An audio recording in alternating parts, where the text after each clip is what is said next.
Hello everybody, my draw and spilled paint pot. Welcome in, guys. Hope you guys are having a great day. We are here to paint some minis today. So let's just jump in. Going with our colors here. I am painting white shoulder pads of the Emperor's Children. Try to finish these base coats today. Have white. I might have these studded shoulders. Not quite sure what I'm going to do with them. I think I'm going to paint them white as well, just so all their shoulders are white. But I might have to go back and touch up the bronze afterwards, because it's a lot of working around space. But I'm going to wait for that. I'm going to go through it and get all the easy shoulder pads first. We'll go back and deal with the bonding studs. How's everybody's week been? What was everyone's Wednesday?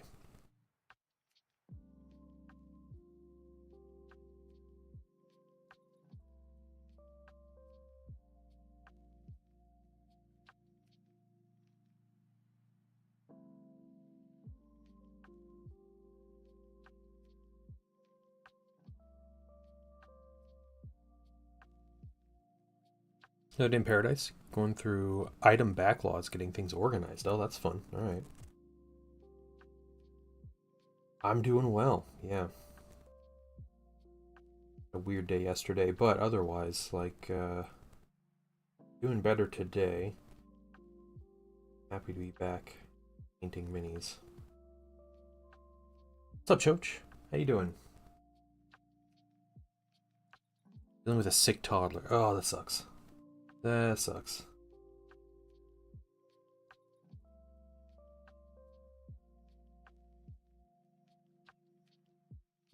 Yeah, I get that. I understand. Spilled paint pot. Like, I'm sure it'll happen when my son gets sick.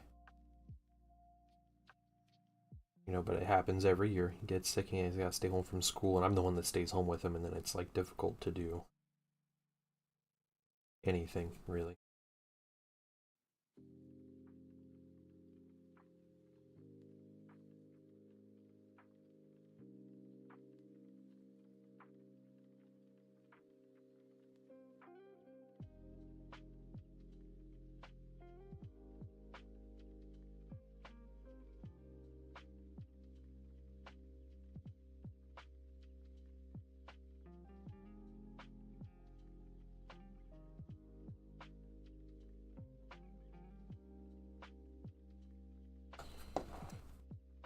We're doing white shoulder pads. The Emperor's Children here. I think it'll look good. Have some other white weapons. I know the spears will have some white on them. One sergeant with like an upgrade head will have some white on his face mask. But otherwise, I think I'm just sticking with the shoulders.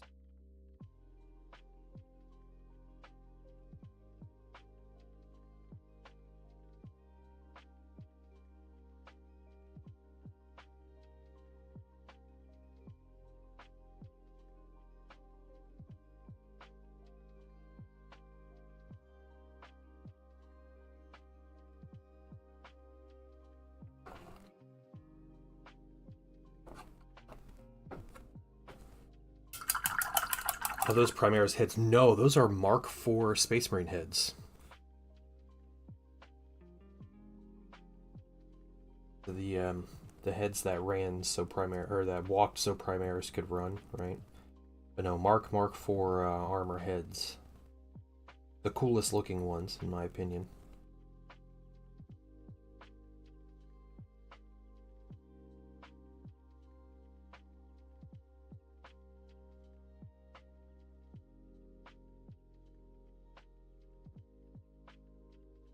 The Mark III helmets? Yeah, the Mark III's not my favorite. Mark IV was my favorite mark of armor. I wish GW would make updated plastic set of Mark IV, but I understand if they go with... I like Mark V as well, because Mark V is just so, like, old school Heresy style thing. It is called the Heresy pattern armor, but I don't like painting the studs, but I would buy some Mark V to paint it. You know, like the new ones with the spike on top. Yeah, that's fair. That's fair.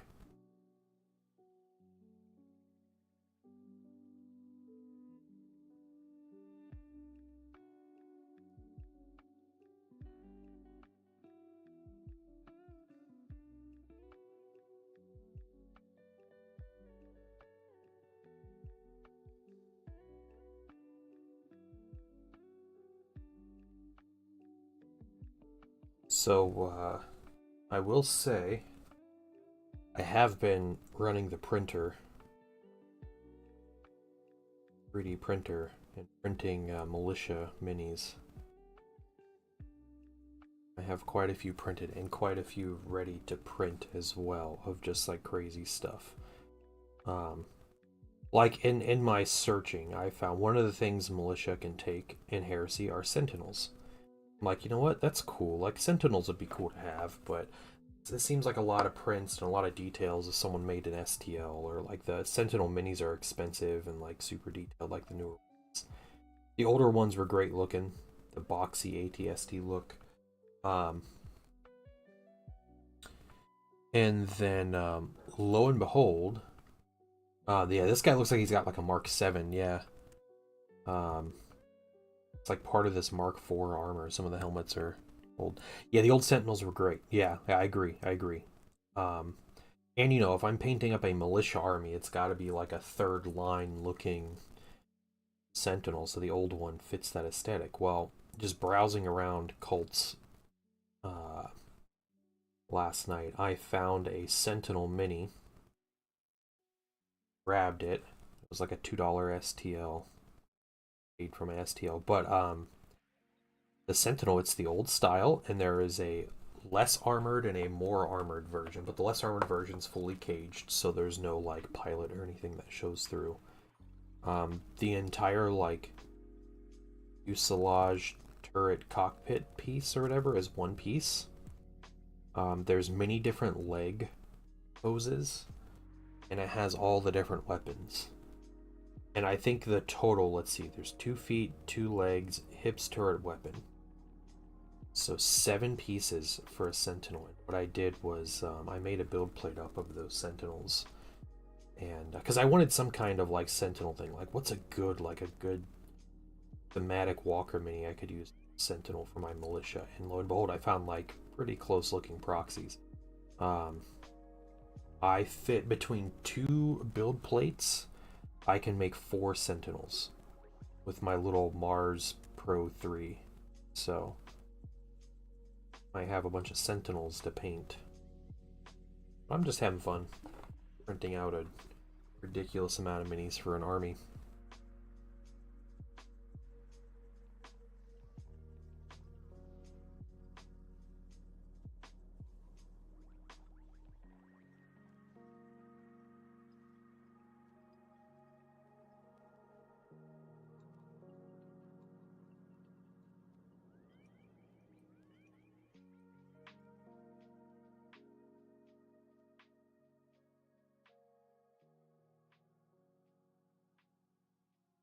He's got studs. We're gonna wait for the studs.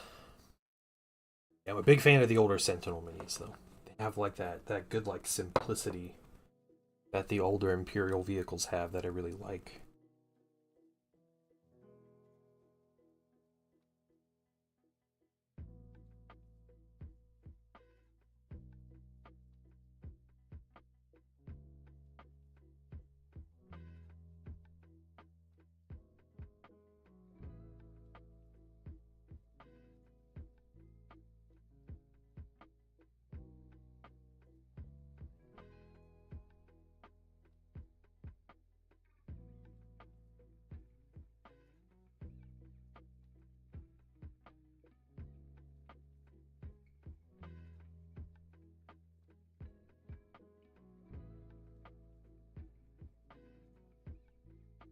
So what's everybody up to today?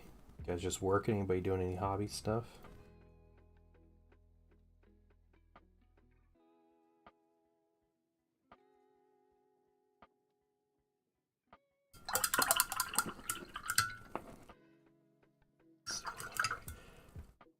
A lot of studded shoulder. I think they're just 4 studded shoulder pads. That's not bad. Around that. Venom Crawler on the table to finish at lunch. Oh, nice. Very cool. Yeah, and you got your cultist done too, right? So you are moving on ahead with your Chaos Marines. I have coming up, I'll have a commission. I have 2 Forge Fiends to paint for someone, and also have Vashtor. Someone is trusting me to paint Vashtor for them, which is awesome. I'm really excited for both of those, actually. The Forge Fiends look like they could be fun to paint. I know they're annoying because of the trim and stuff, but yeah, I'm excited about it. I don't paint demon engines at all, ever. I've painted some Hellbrutes, but that's about as close it gets to a demon engine.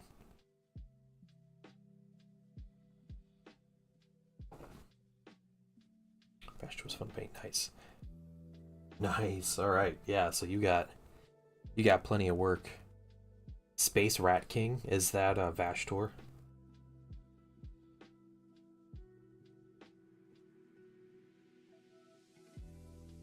Work than doing some nids or guard, not sure. Nice. Bandai Bandit, nice.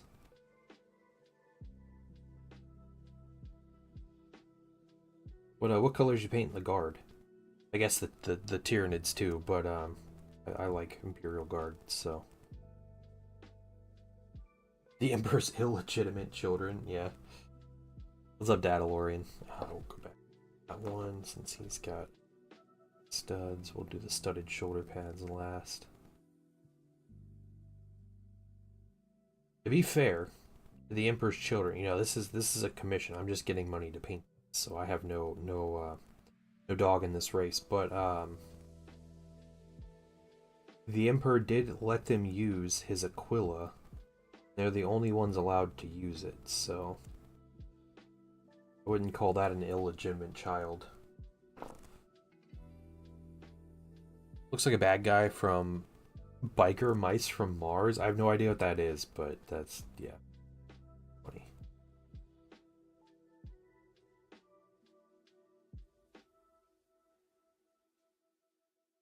It's like the nerdy guy that's like trying extra hard to be cool.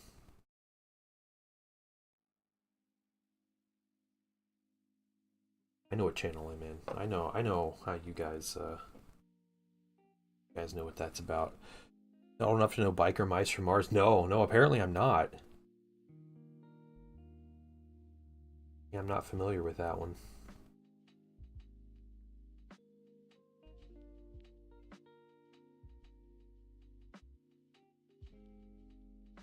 Very much from our time. Dang, okay, jeez. You just gave him that so they'd leave him alone? Yeah. Anything you want. Oh, you use this Aquila, and then they just like shove it down everybody else's throat, and then like regrets his decision. I've played against Emperor's Children a couple times. And they're scary in melee. They're elite units. Very scary in melee. Like every bad parent would. Exactly. Yeah, exactly. That's the MO for the Emperor.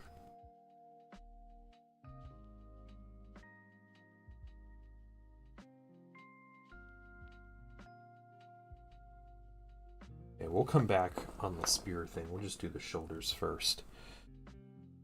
This is in the 10 mice with big muscles riding Harleys around Mars. Okay, yeah. I feel like the animated style would be akin to like the Magic School Bus if it were like from my childhood.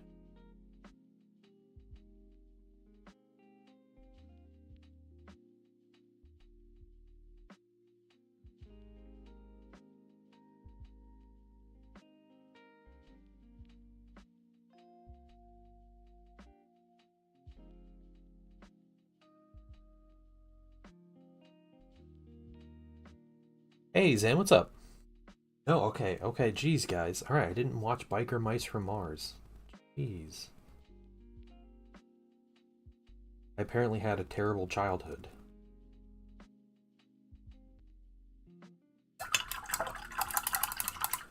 This guy's face.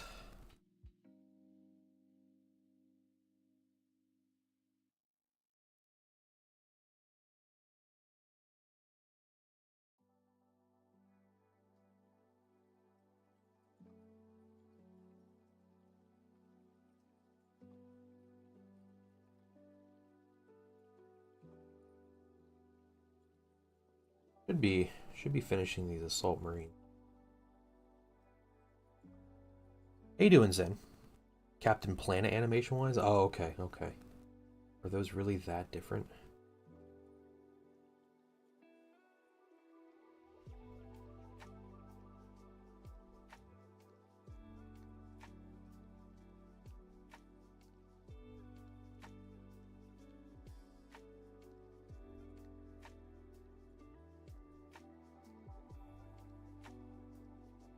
White.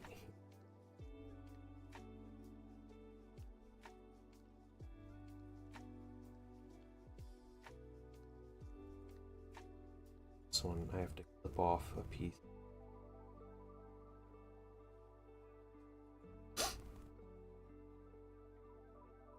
A core memory, Captain Planet theme song, yeah.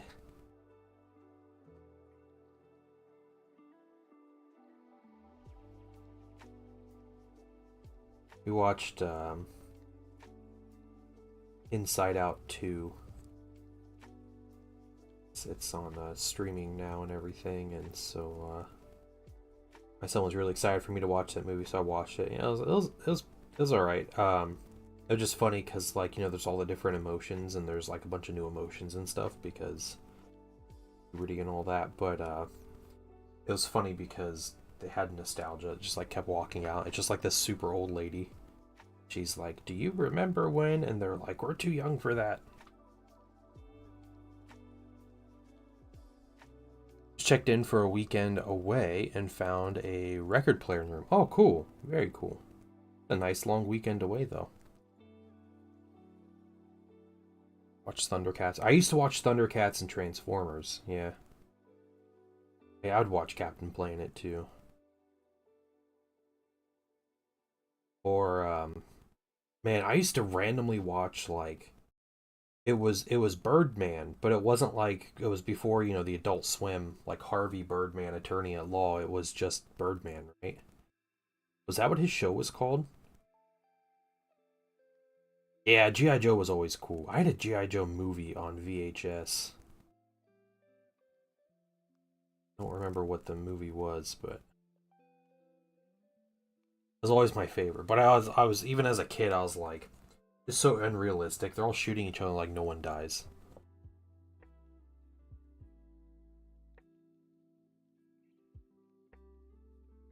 Oh, VR Troopers. I'm not familiar with VR Troopers.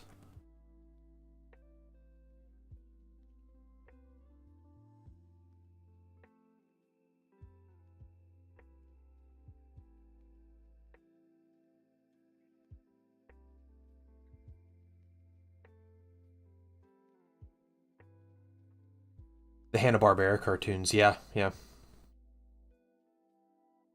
Gleep and Glop. Oh, man, that sounds familiar. That sounds really familiar.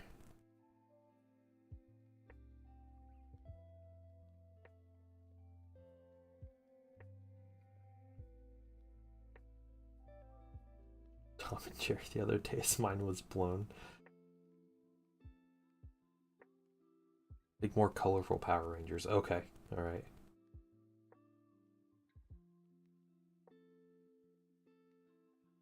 In a rabbit hole, and I showed him Droopy and some of those antics. Nice. I should show my son those cartoons sometime.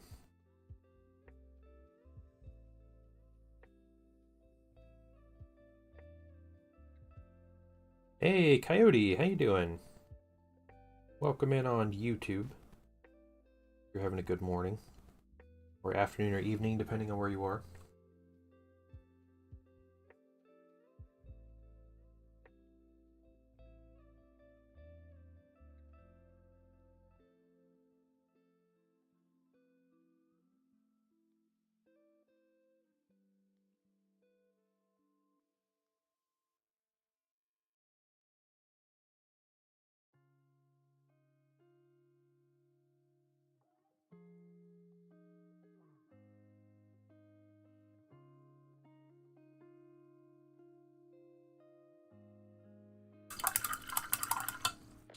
Do good. Working on your own Warhammer model. Cool. What are you working on, man? I need up and get a primate later. Nice. About superhero cartoons in the 60s. Yeah, Birdman, Space Ghost. Yeah, Prehistoric Family. One other about Frankenstein. Oh my gosh.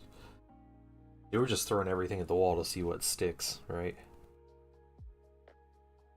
Okay, I think I'm not going to be too concerned. I think I'm just planning on going back over these studs with bronze.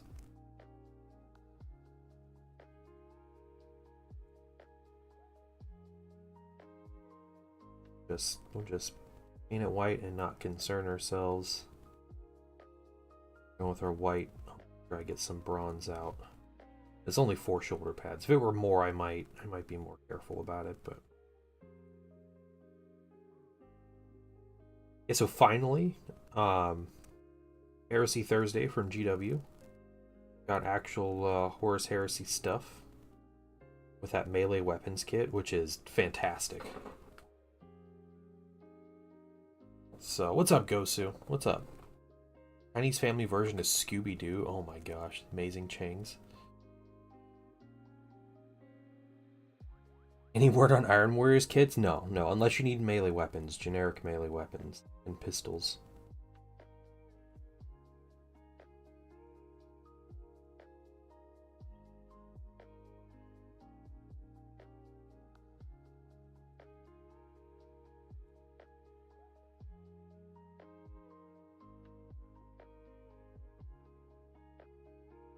I'm working on Grey Knight's Dread Knight. Oh, cool. Okay, yeah, the entire Comet Patrol.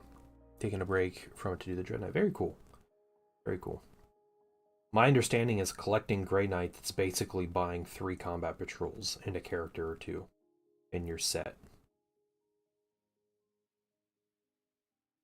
Which seems like a pretty solid deal for being, you know, easy to purchase.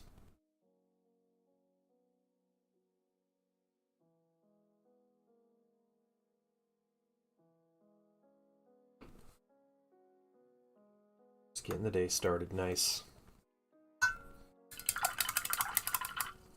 So, Zen, I'll have to show you. I have been printing stuff. And I may or may not have 50 to 60 minis printed. Not. We doing freehand marble on the shoulders? Oh yeah, definitely.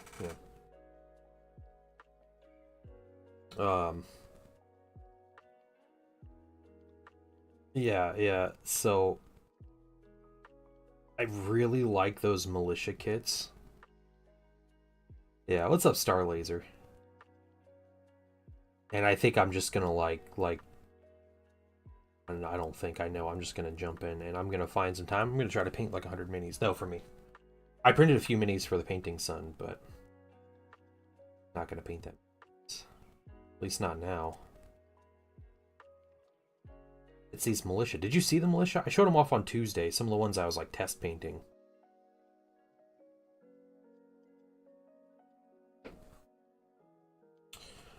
He's gonna glaze down. I'm gonna metallic. Yeah, 10 hours mini. That's right. Yep, just like that one like French dude. Oh, you got the Hell Cannon printed. Nice.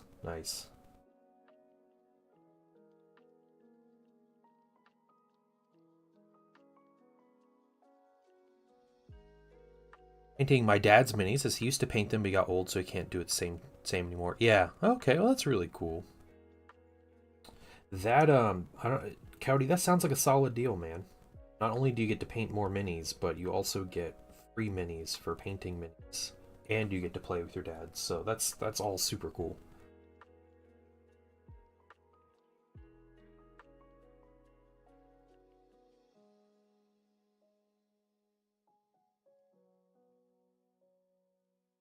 Hey Kai, what's going on? Yeah, so Zen, I printed a squad of these militia because I wanted to find some simple ones. Basically, I watched a YouTube video one night, like Sunday night, and this guy was like, "I'm gonna paint 1,000 minis." I was like, "Okay, all right, I'll take the clickbait. Like, what is he painting 1,000 minis of? Like, how is this guy painting 1,000 minis?" So he goes through the process of painting like a squad of 5. He started with 5 as like test paints, and he's like, "Well, I was doing this color scheme, but I got to simplify it." And his simplification was ridiculous, and he got each mini down to an hour a piece, an hour per mini a piece, and he's like, "I'm gonna paint 1,000 minis." He's like, "Well, this is taking longer than I thought." And I was like, "Well, yeah, when you're doing this crazy stuff, and they're also like Deathcore Krieg minis, so like they have a lot of details on them anyway." Um, and I was like, I bet I could paint like minis this simple. Like I understand, like you wanna paint, if you want, especially like Heresy militia or like a huge infantry guard army, 1,000 minis is more militia army or apocalypse level games, but I get it. But I was like, I bet I could do this, a similar thing, in much less time. So yeah, I found some prints and I was like, man, I really like these prints. I always like these prints. I was like, I'm gonna print these, and they're really simple. And I was like, I bet I could paint these pretty quick. So I printed 10 of them. I did a test paint scheme, and essentially finished all 10 of them, and also painted over a few things and did corrections and was thinking about colors and all this other stuff. I did that in an hour with the 10 minis. And I was like, all right, so I wonder if I do a big batch of these, like, could I paint 20 in an hour? Um, but I'm at 10 an hour. That's about 6 minutes per mini. You factor in like a minute total per mini, with like airbrushing, because I primed and I base coated and then zenithalled each of them, and it is like seconds per mini, right? Like not factoring in dry time and stuff. I think I'm gonna end up spending more time painting the bases on these than I will the actual minis.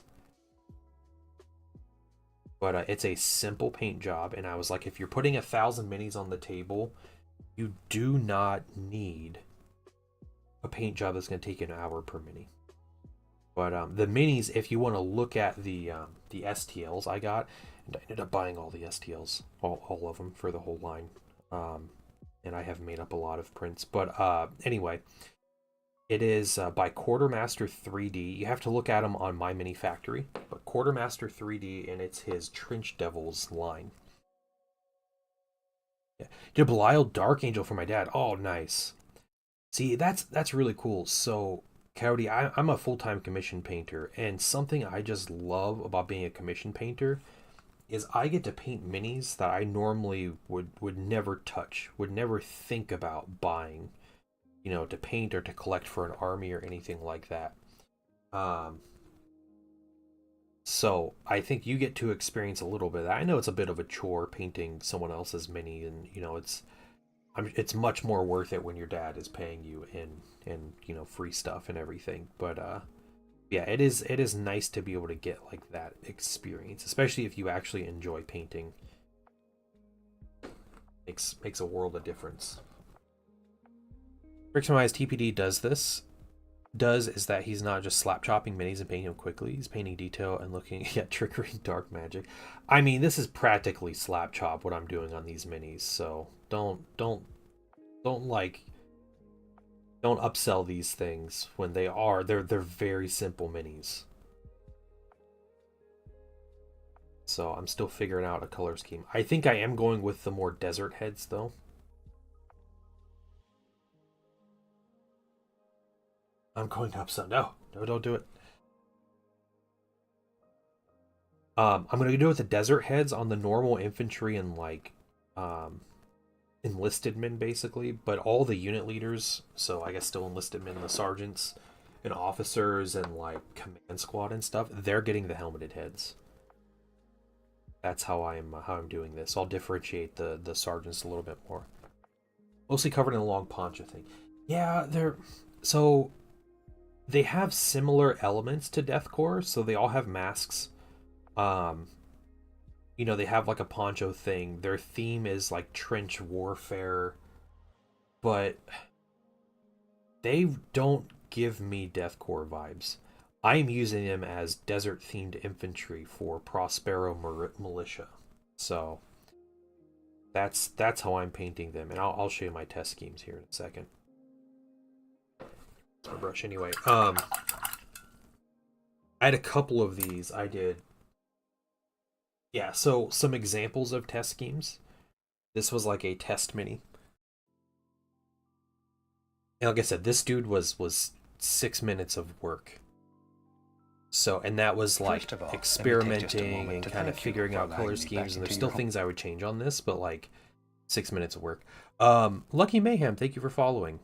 Thank you. I use Pro Acryl paint, Coyote. That is my paint brand of choice by Monument Hobbies. So I think this entire mini is done in Pro Acryl, except I think the red was contrast, like Blood Angels red. I had a couple more. Let's see. This dude, I put a brown wash over his poncho.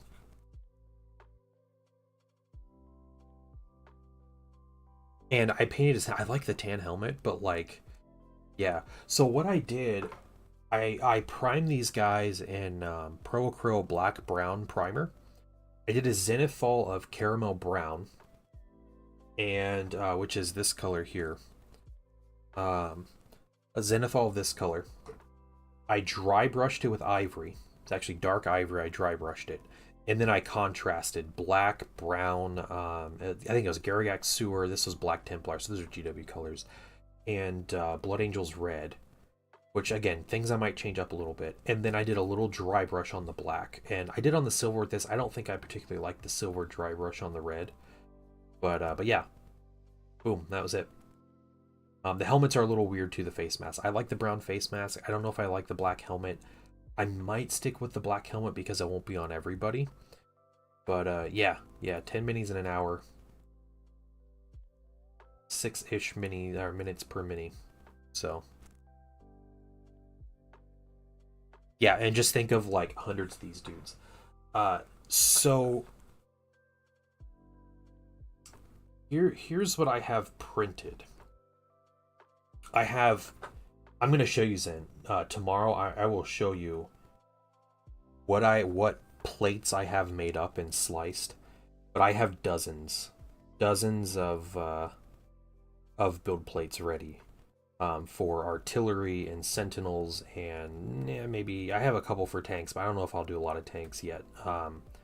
Cavalry, Ogren,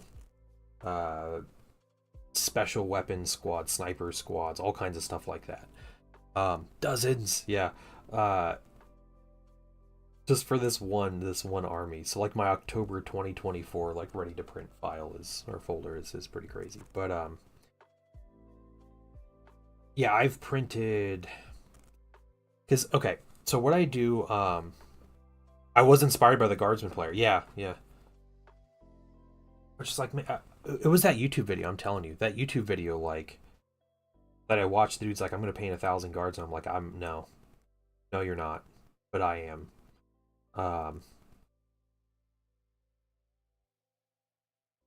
need to pump my my painted numbers up for the year. So this is my way of doing it.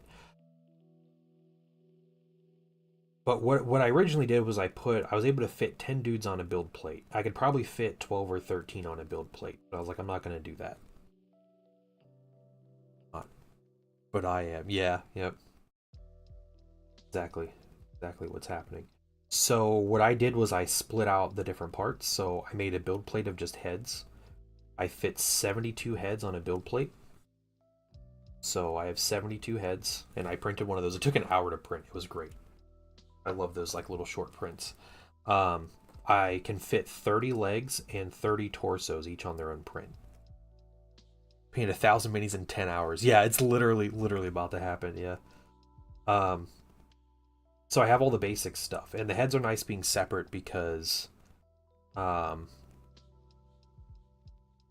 know, if I print other, like I started printing riders, so you know, militia gets scout riders, they get like cavalry. So I printed 10 horses on a plate, and they made the horses so perfect. They're like narrow, so you can fit a bunch on the build plates. Also, I want to say Quartermaster 3D's pre-supports have been solid. Incredible pre-supported minis. They're just popping off the supports, the minis are, and and they print fine. I've had 0 failures, and maybe half a dozen prints or so. Uh, but yeah, I can just print 30 minis in a day. I made a command squad, or like a command plate, but it has like the command squad bits and everything. But then I also put a bunch of sergeant torsos on there because the minis are only 3 parts. All the normal minis are just 3 parts. They're legs, torsos with the guns attached, and heads. And the command squad like troops, like the basic troops. Yeah, there's some really good pre-support minis out there. Yeah, I'm just impressed with this guy's pre-supports overall. Normally, I'm a little bit nervous about pre-supports, but yeah. So they have a version of the minis where it's like an upgrade set they have, but the torsos, instead of having the big poncho, they don't have the poncho, so it's just their flak armor underneath showing. But then I chose ones, they don't have a poncho, but they have like a neck scarf. So they still have like part of the motif, but they definitely look a lot more elite. And then I printed like a dozen sergeants on that plate too. So, but it's like the torso, it's like a sword and pistol.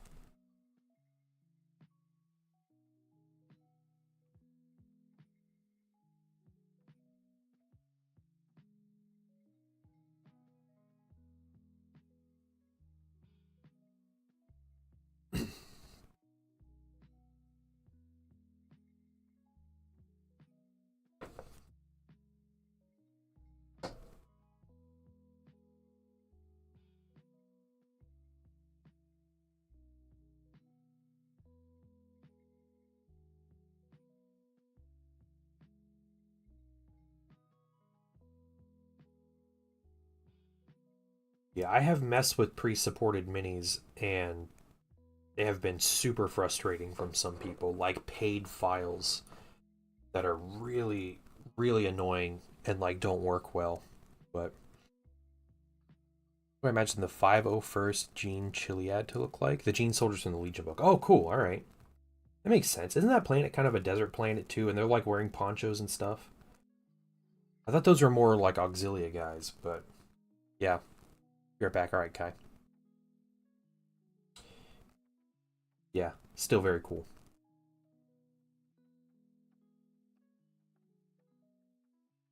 The one thing I don't have that I want for this army is a good Psyker mini, which I could probably just use like GW plastic, like the Guard Primaris Psyker or something. But having a good Psyker would just tie it into Thousand Suns, so much more.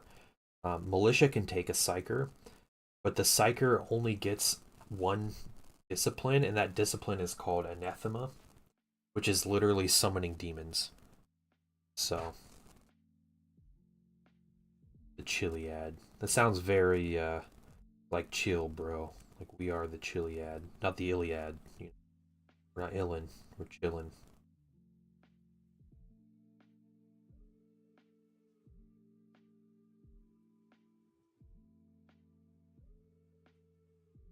Did nobody else think that? I remember reading that and I was like, kind of a strange name, but sure, sure. These guys are cool.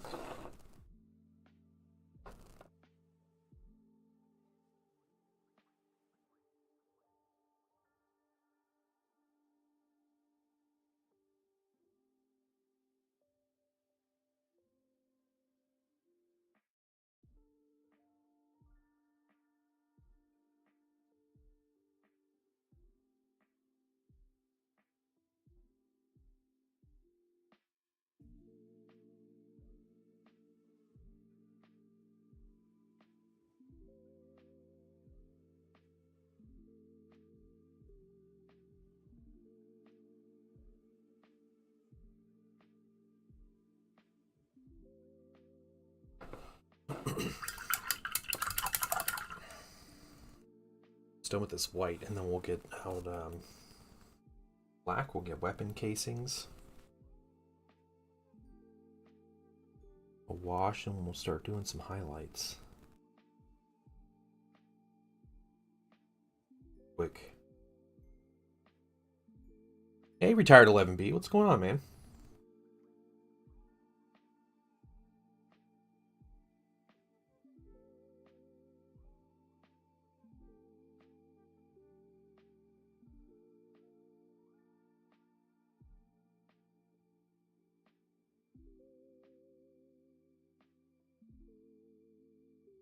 Looking great, thank you. I appreciate that.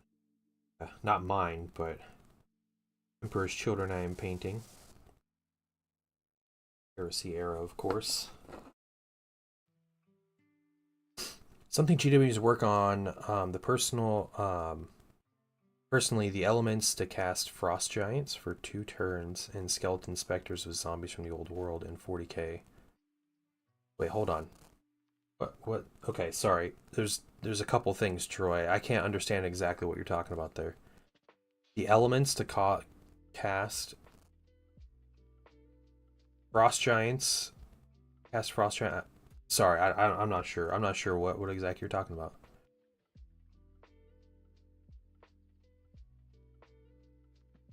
One thought at a time, man. One thought at a time.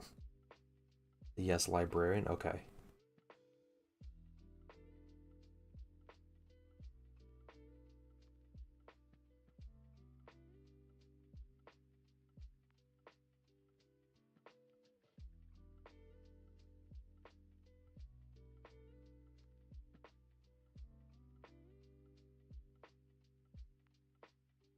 So you're saying you want spells to be cast that summon units in? Is that what you're saying? Or terrain in?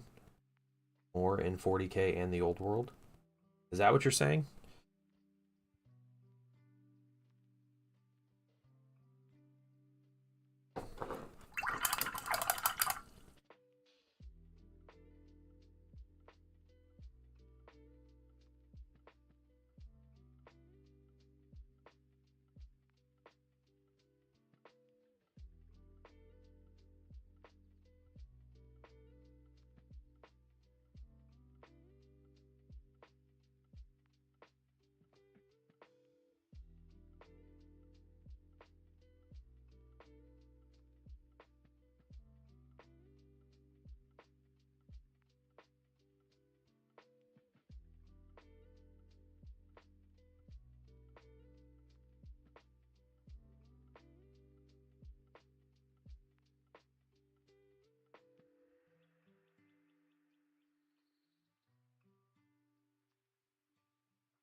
.40k, definitely old world has a little already, but 40k is definitely missing that spell. Yeah. I think summoning terrain onto the battlefield is very much like a doesn't fit 40k's style of like relatively quick and gamey rules. Like summoning in stuff like that is very much like a thematic thing. And I think GW, with how they want 40k to be as a game, I think they probably rightfully judge the fact that being able to place terrain down is probably a little too much potential to go wrong, to be unbalanced.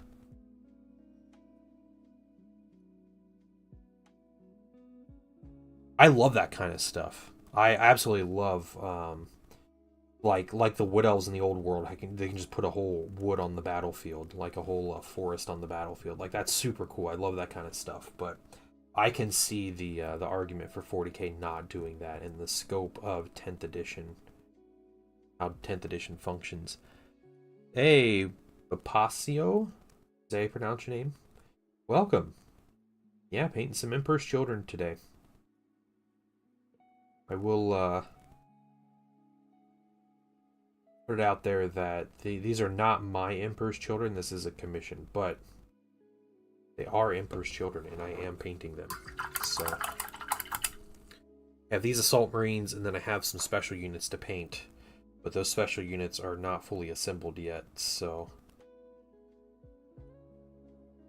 find a time to do that this weekend. Probably be back next week painting these guys, hopefully finishing up the whole lot, because there's a lot of cool stuff to paint. These Assault Marines are definitely the simpler of the minis to paint, but they do look really cool. And I have a lot more Assault Marines than I have anything else to paint, so... I do have a the Terminator Praetor mini, the Cataphracti Praetor. If you look up the Emperor's Children, like, specific one, that's the one I have, which is absolutely gorgeous. I have some Palatine Blades, which are the power armor dudes. I have, there's a Command Squad, and I think that's it. But the Command Squad's only 2 minis. It's the old resin one of the Banner guy, and there's just like a normal mini. Yeah. How do you paint the pauldrons? So, I think it might be the Tartarus one. That might be it. He's got like the spear. He's really cool. You guys will see him soon. I thought he was Cataphracti because I remember reading about it and I was like, this guy looks like, he doesn't look like he has that kind of armor, but maybe it is a Tartarus.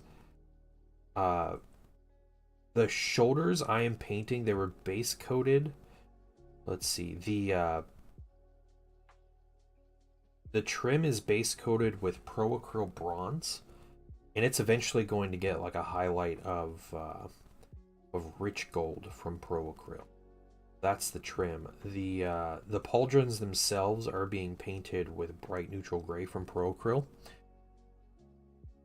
and it's going to be built up into white, bold titanium white.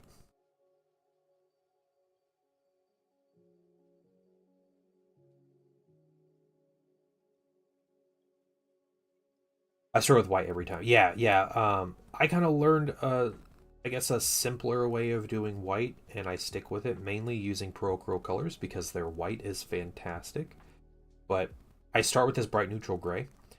A lot of times I'll wash it down with like a known oil-esque black wash, and then I start building up, going with this bright neutral gray, and then I build up until my final like highlight is bold titanium white. But I'll start mixing bold titanium white into the gray as the build up color.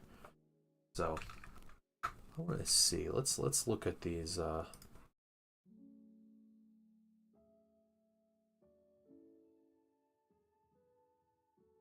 I'll be able to tell you guys here. Let's see. I had the one to paint. It is the Tartarus Praetor. Yep. Yeah, it's the Tartarus one. Yeah, that's the one. Gorgeous mini. Is that like the cool combi Volkite or whatever? Main play, probably 8th or 9th at the moment.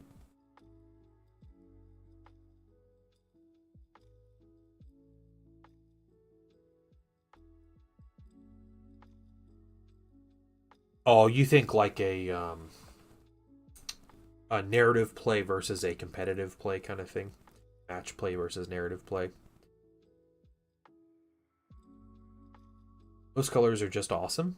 Line minus most of the creator sets. Yeah, the creator sets are really good overall. I've enjoyed just about all the paints I've got from those sets. It's basically how they release their paints anymore, you know. They do those creator sets to, I guess, add a bit more marketing to it. But I've enjoyed. I have all their paints except Nova Orange, and I've enjoyed everything. We're gonna shade a mini. What technical are you gonna use? Due to painting. Okay, so most of these particular minis are not going to get a wash. I am a big fan of just doing all over washes, but I'm not doing that on these. Mainly because I don't think the purple needs it, and there's, you know, like some other like simple things, I guess, that they just don't need it. I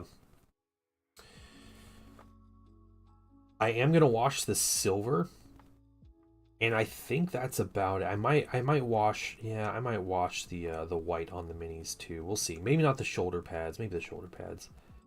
Yeah, I'll probably wash the white and the silver. Do here.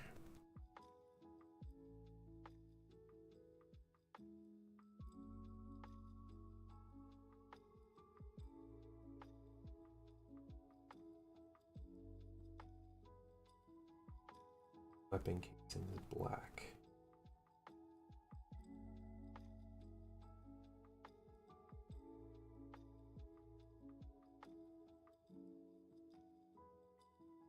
Just do the chain swords first, then go back and get the pistols.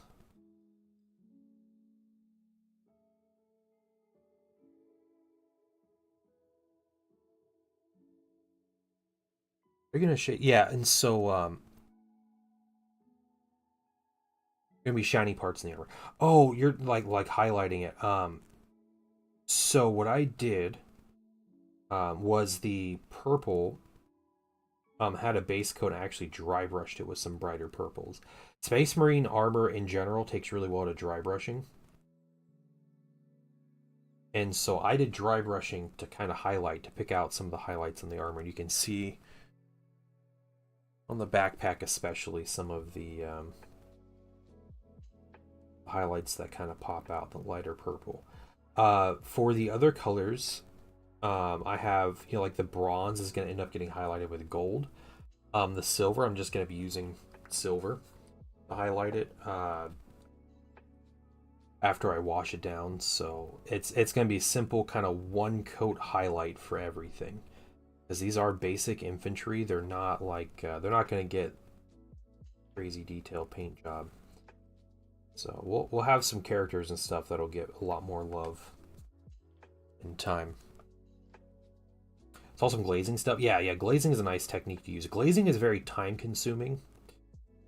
And so as a commission painter, glazing isn't something I use a lot for that reason. Because time is money. I want people to have great looking minis, but to me, there are faster ways of getting similar results. Although glazing is really easy. It just takes a long time. Once you kind of figure out glazing, it ends up being a very simple technique. Just got to dedicate like a whole evening to it.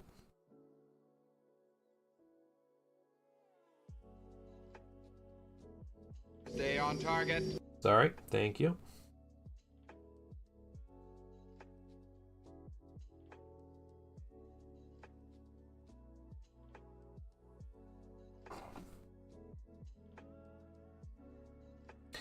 How do you like their metallics? I love their metallics. Yeah, absolutely love their metallics. My one and only gripe about their metallics, is that they don't have a mid-tone silver. I have been assured many times that they are working on it, but because when I do like a basic silver, like this silver, I mix their silver and dark silver, and it's fine, like it's fine, but I paint hundreds of minis a year, and most of those minis have silver, and most of them start with a mid-tone silver. Because I think their dark silver is too dark to just wash and get like a good effect out of the wash. So like I always like starting at like the mid-tone for for like gunmetal and stuff.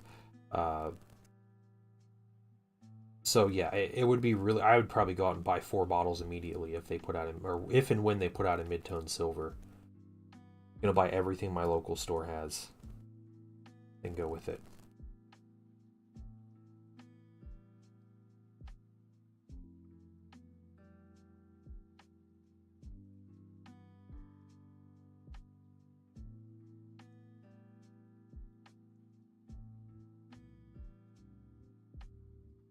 If you go into Monument's stream and you start asking when they're going to make a mid-tone silver, do not invoke my name. Someone did that and was making the owner of the company upset, getting him all flustered, and it was just like, well, TPD said. And I was like, seriously, dude? Like, don't put that on me. No, I don't need that kind of it's like one of like 3 companies I'm an affiliate with, all right? I don't want to ruin that. I like Monument. Yeah, I know him. Yeah, it was Zen. Yeah, Zendraw was throwing me under the bus. I wasn't even in that stream. He just told me about it afterwards. So it's like, why you doing?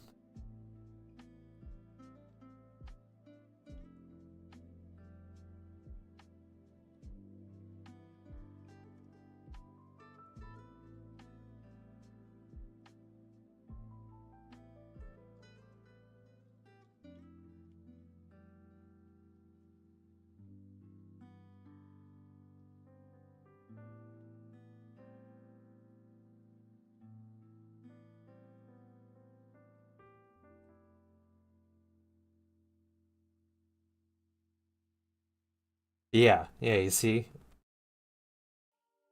like if you want him to do that, go and complain on your own. Don't start putting my name on that.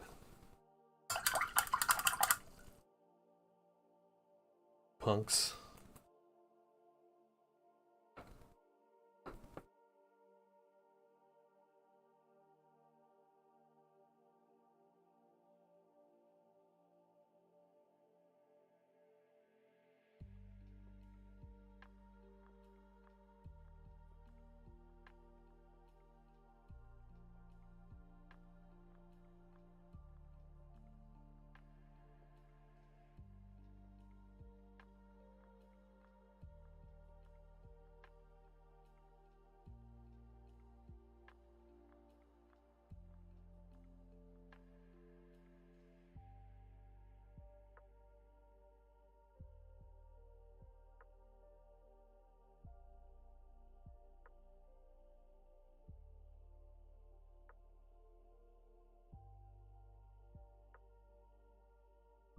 I sense heresy, brother. Get the flamer.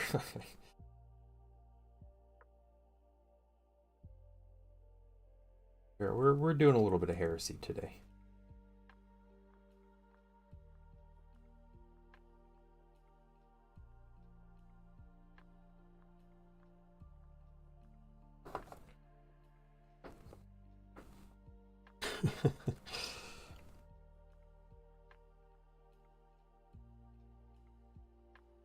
So my wife was telling me the other day, she and the painting son went outside to play.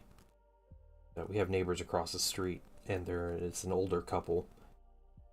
The lady likes to talk, but she's like doesn't take any kind of social cues of like I can't talk right now, or like I'm like busy or anything like that. She'll just keep talking. And they're older, and she'll just tell us all about all the medical problems that she and her husband have, and like, like old people do. And oh man, it's a lot. Sometimes you gotta get the heresy. Hey, it's fair, man. It's fair. Yeah, that's what we do sometimes here. It's the only exciting. Yeah, it is. It is. And but it's like, you got kids and grandkids. Go talk to them. Don't bother us for 45 minutes. Um, so she's out playing in the yard with the painting son in the front yard, and she saw our neighbor. They were getting home from somewhere, but they were like pulling in their driveway, and she's like, "Quick, let's go out back and play." And painting son's like, "Why? Oh man, why? I don't want to go out back." And like she ran out back, and he followed her. He's just like moping and like, "Why?" And she gets out back and he's whining, and so she tells him, she says, all right, she's like, our neighbors just got home. We only have a few minutes to play before we have to get ready for bed. So if you want to actually have time to play, we have to hide out back. And he's like, oh, okay. No, we use him. He knows that we use him for this too.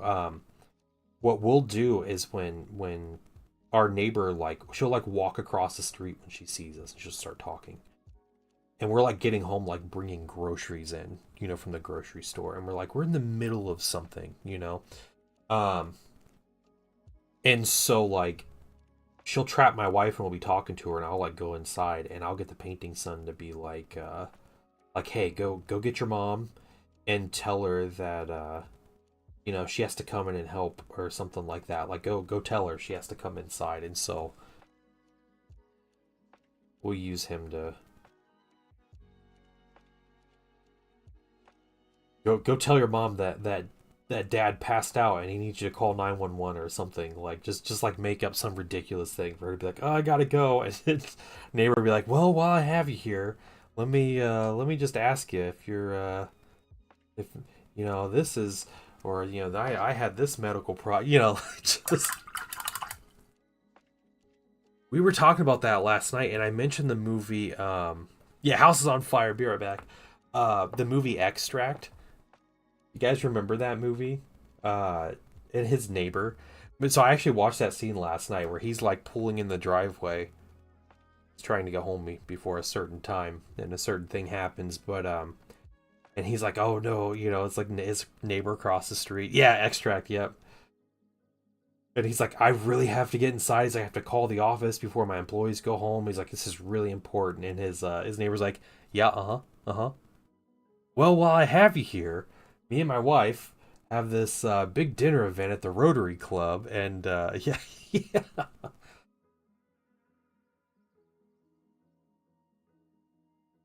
Yeah, that's great. That is our neighbor to a T. Like, that's her.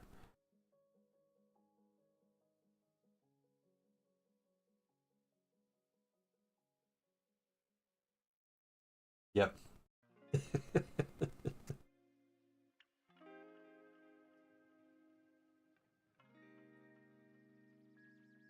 Oh, it's so bad. We were on a trick or treat night last year.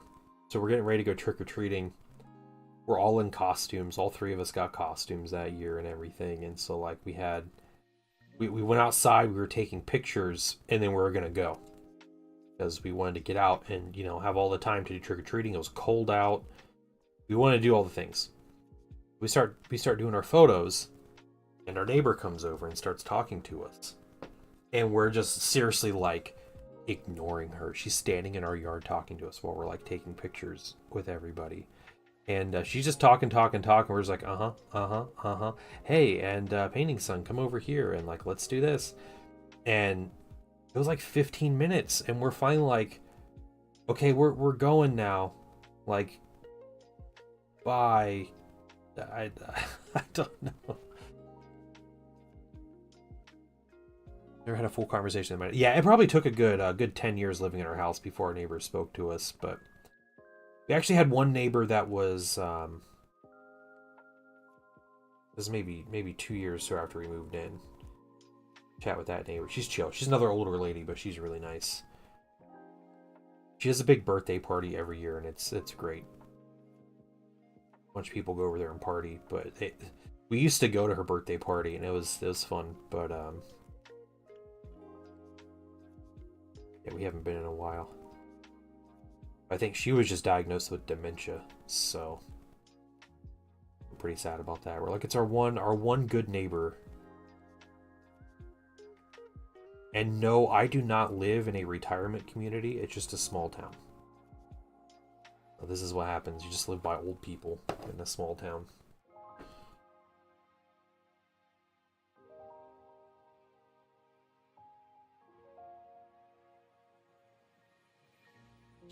Yeah, Choach, I do feel like there are all these movies that came out, these like comedies that came out in like the early mid 2000s that I think the writers made these roles for Phil Hartman.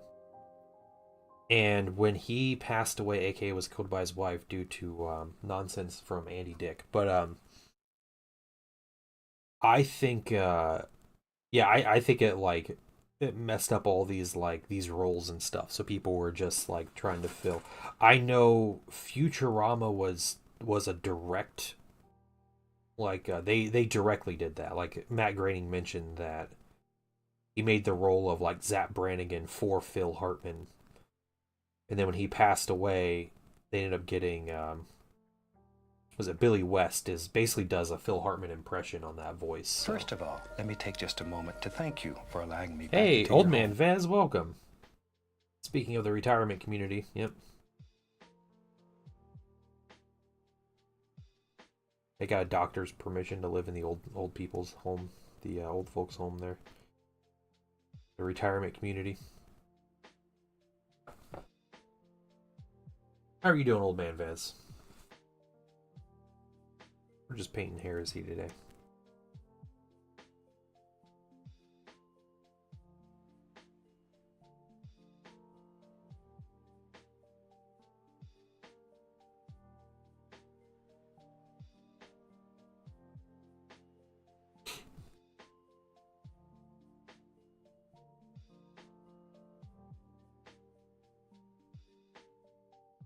Started Leagues of Votan, so on that 40k hype. Nice. Is that your first army, or is it just a new army and you've been in the hobby? That's really cool, man. I've painted quite a few Leagues of Votan today. Very unique style of mini.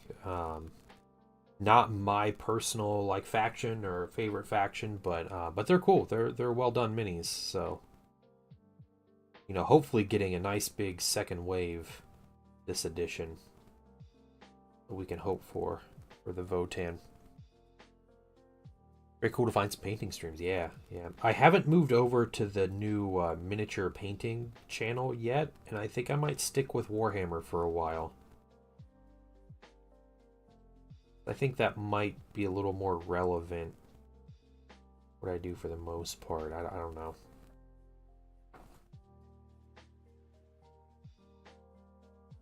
These new Space Marine minis for the minis I'm painting are they're Emperor's Children. They're for a commission, and they're for Horus Heresy.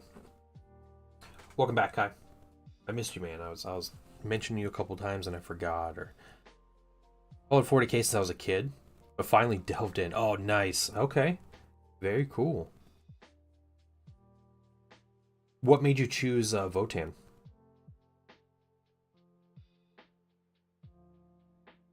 To buy more alcohol. Okay, to remove a paint job. Okay.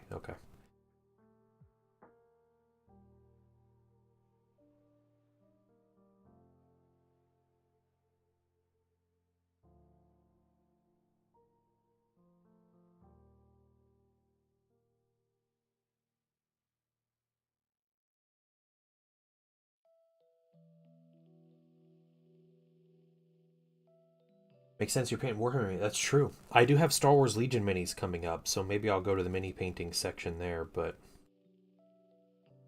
a hassle switching channels. So much of a hassle. It takes like 15 seconds. Then I forget about it, and I end up in there anyway, and it's whole thing. All right, guys. Trust me.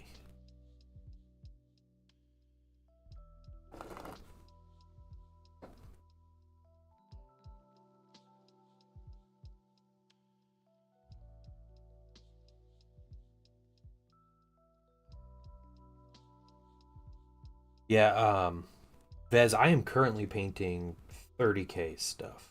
So not 40k proper. These are 30k Space Marines. But I do have 4 40k armies.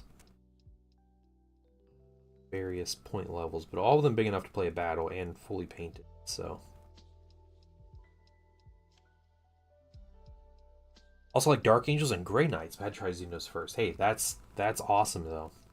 There are not enough like full Xenos players around, so everybody eventually ends up with a Space Marine army, but nice to know there's people trying Xenos.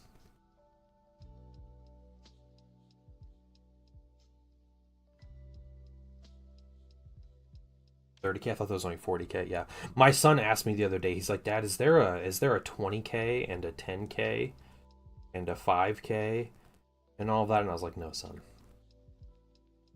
Yes, 30k is the Horus Heresy game. That's what that is. Covers the events of the Horus Heresy. 10,000 years in the past.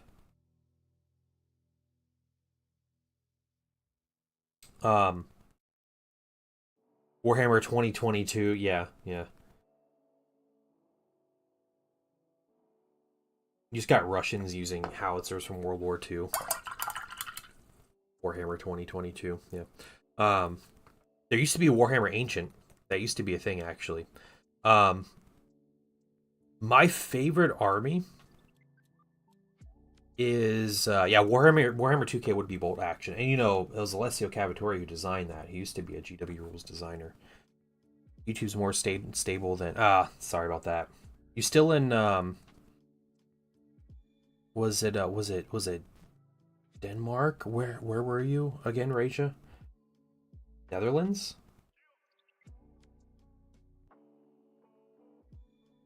So my favorite army in 40k is probably the Drukari because I think they have the best looking minis and aesthetic, and they have cool lore and stuff, and their playstyle is really neat. So Drukari is probably my favorite. Um, I also have a Space Marine army I painted as Ultramarines. I like my Ultramarines, so yeah, it's cool. I have a Necron army, and I have a Gene Stealer Cult army. So I'm a big fan of Xenos.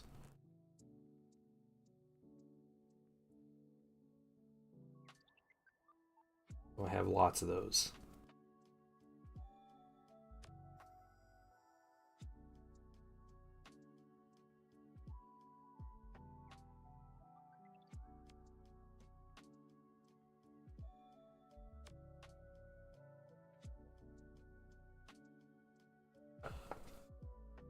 In the Netherlands. Oh, you fly back tomorrow. Okay, nice, nice.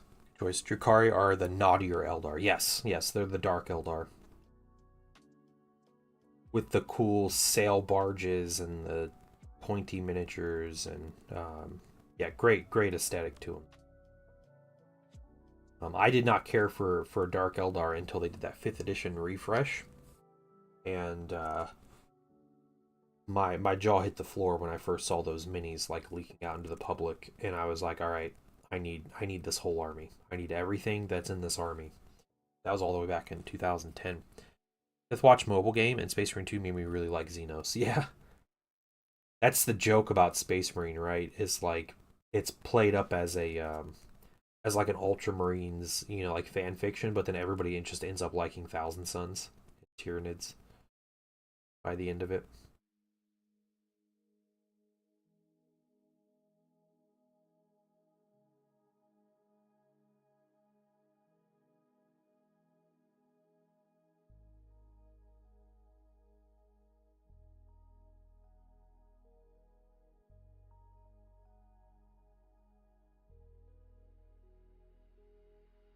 Warhammer okay for single-celled organism skirmishes? Okay, alright. Warhammer 20,000 BC. Wasn't there a movie that was like 10,000 BC? There a movie and there were like woolly mammoths and stuff? Dude's wife was like taken into slavery or something. He went to rescue her. That was a movie, right?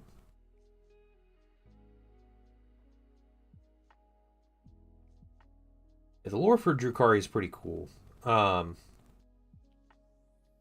they basically enjoy being bad guys, but also like they need to do it to survive. So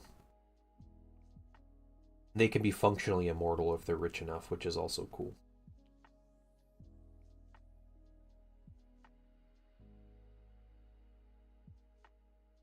Weird movie not recommended. Yeah, I don't think I enjoyed it very much.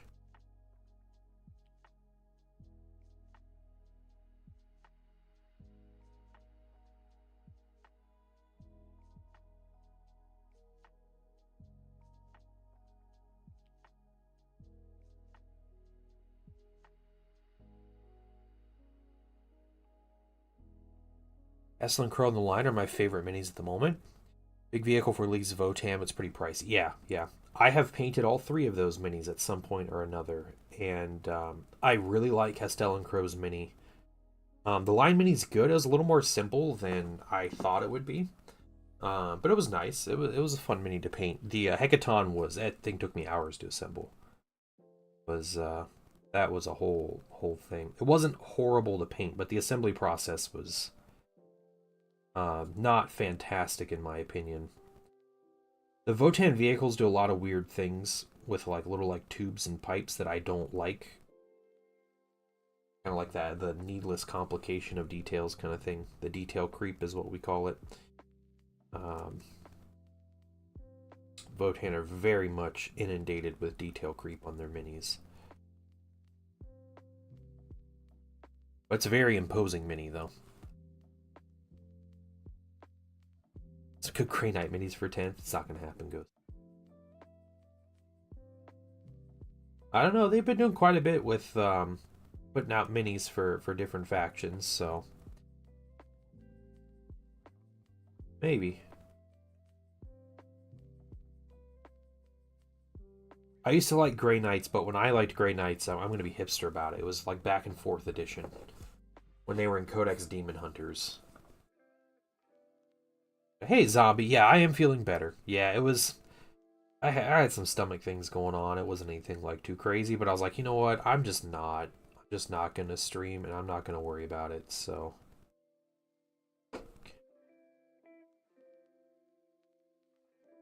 that was my day yesterday. But hey, may or may not be related to that, but I am officially down over 25 pounds. So look at that. Yeah. Yeah, well, I appreciate the kind words, guys. The thoughts and everything. Really shows you how overtly detailed the new ones can be. Yeah. I will say, Star Laser. The new Primaris aren't too bad in general. Your generic like Primaris minis, like the Intercessors, Assault Intercessors, those minis they're fine. But when you get up to like the more elite units, like the Blade Guard veterans and stuff, way too much going on. Then again, the Blade Guard veterans are probably my favorite Primaris minis, so I have 6 of them. I'm not necessarily complaining about the Blade Guard veterans in particular. It just tends to happen. Purple Maze is good. Thank you. Fast way to remove paint job with alcohol except rubbing a Q-tip. A soft bristled toothbrush. Soft bristled toothbrush, probably your fastest way. Discovered them in a random walk-in in GW and fell in love. Yeah, demon perching's very cool, yeah.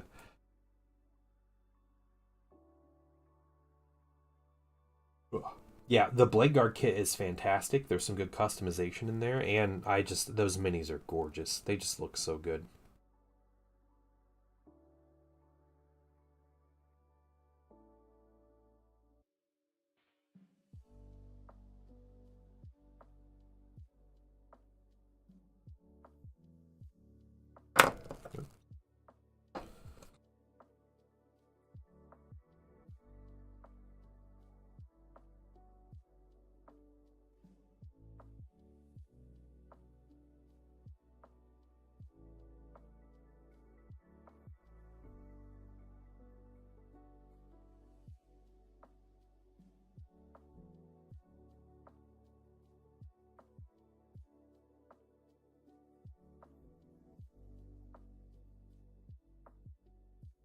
Three of the Indominus Lieutenant with the shield when he was cheap.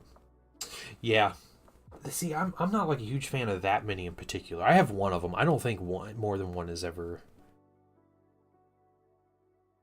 really necessary, right? Like, I mean, if Blade Guard ever get good enough to be spammable, I'd be really happy.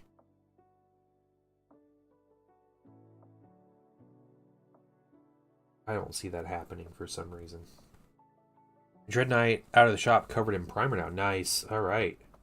Making progress, Coyote. Very good.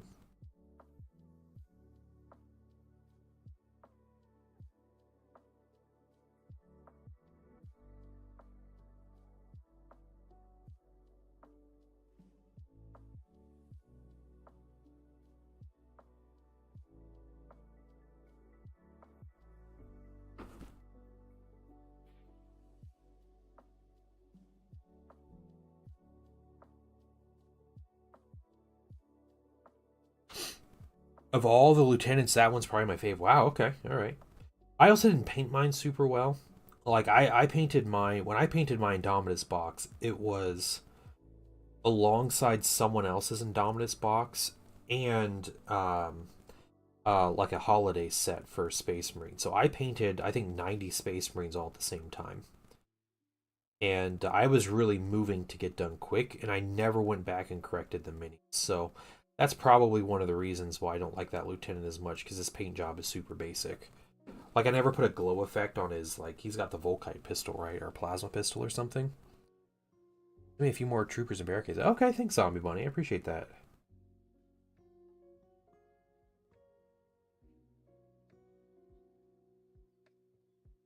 Dang, dude.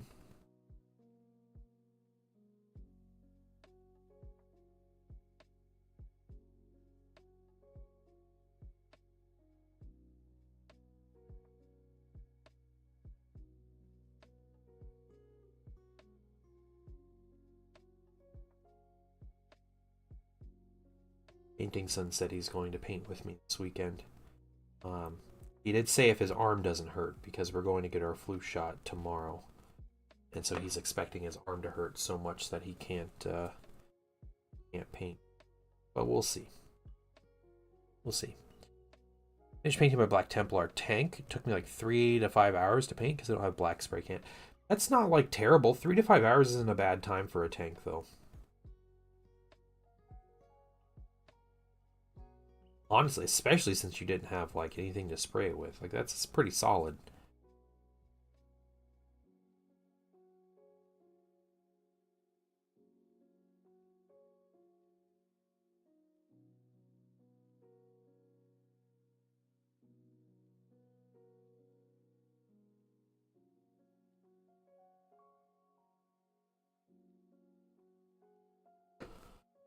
I'm gonna have to go back and get pouches. I'm gonna paint their pouches black.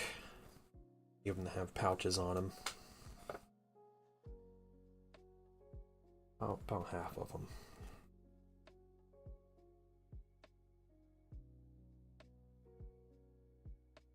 You know, I really like the. I don't own one, but I really like the newer Lieutenant kit. That's like.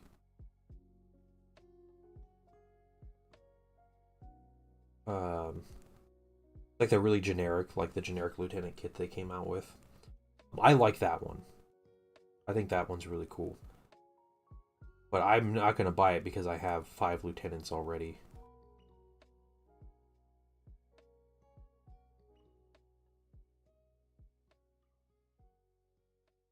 It's one just like the one they sell in the clamshell, like the Primaris Lieutenant that has a bunch of options. Oh, he's got like a Power Fist in there or something. I don't know if you can take a Power Fist, but got like some different various things.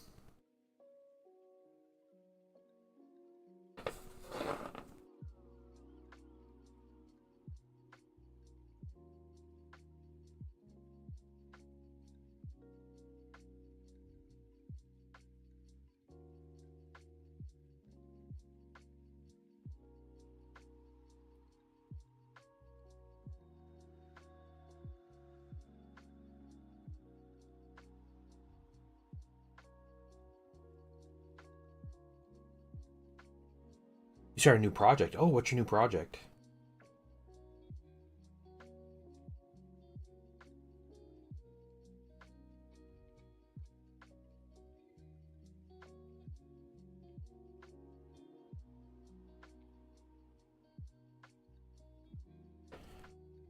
Trying to get excited about hobbying. Okay.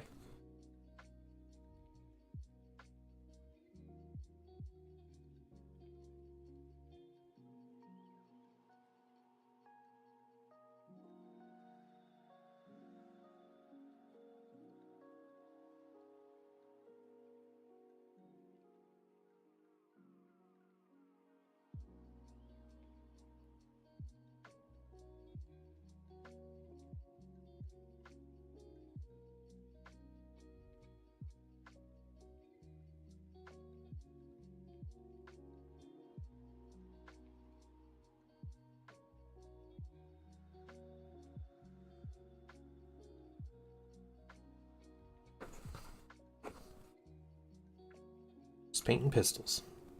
Since I was starting to, before I knew it was MS, my wife got me Hail Caesar SBQR. Oh, cool. All right. SBQR was a game I was really interested in because I like the skirmish level like RPG mechanics, but then it's like ancient historical game. Like that's really cool. But nobody around me ever would ever play a game like that. So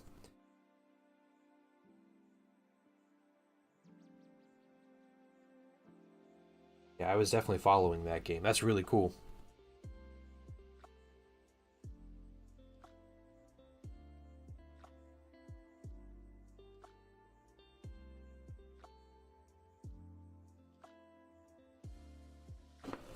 It's, very much like a historical fiction game, but that's like super cool because you had like all the different like those like popular like fantasy factions and stuff, and you had like your officers, like your commanders that were heroes that would level up, and then you had a bunch of soldiers and stuff. Like it was great. Good system. Oh, that's cool. Okay. Yeah, and it's not like a big project, right? Like you can do small chunks of things and take your time with it. You don't have to feel the pressure of getting a whole bunch of stuff painted every couple weeks or something.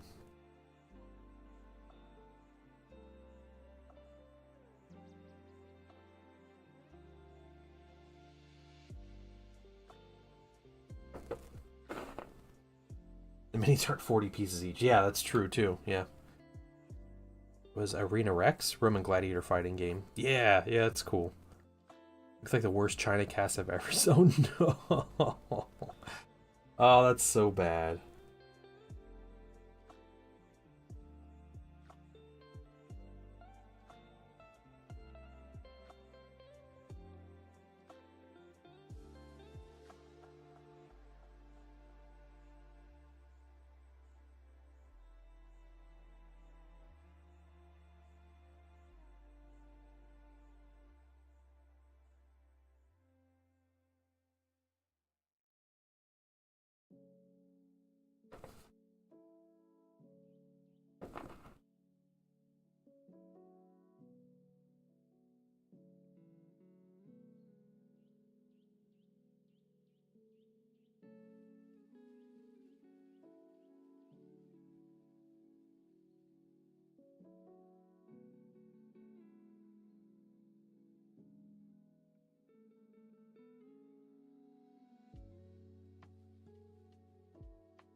They done with the booth and both getting along great with the vendor.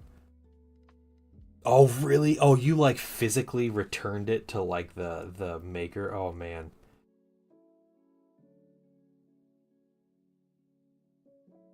Oh, that's rough. You ordered the new Bolt Action Edition starter with my birthday money? Wouldn't mess with the near future. Nice, okay.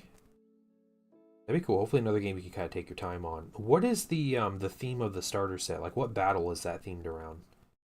I don't remember. I remember the last one, the second edition was like Pegasus Bridge. It was like British and Germans, but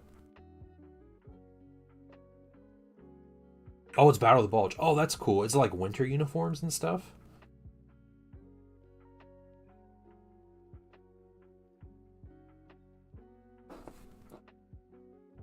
Oh, that's really cool. All right.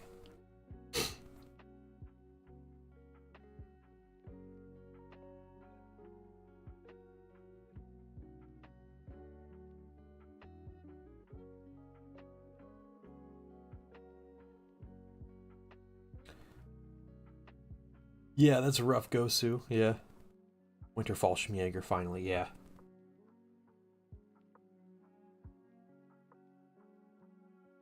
Yeah, and putting out that winter stuff in plastic too is really cool. 'Cause I know they had a lot of like winter uniforms and troops, but they weren't plastic. So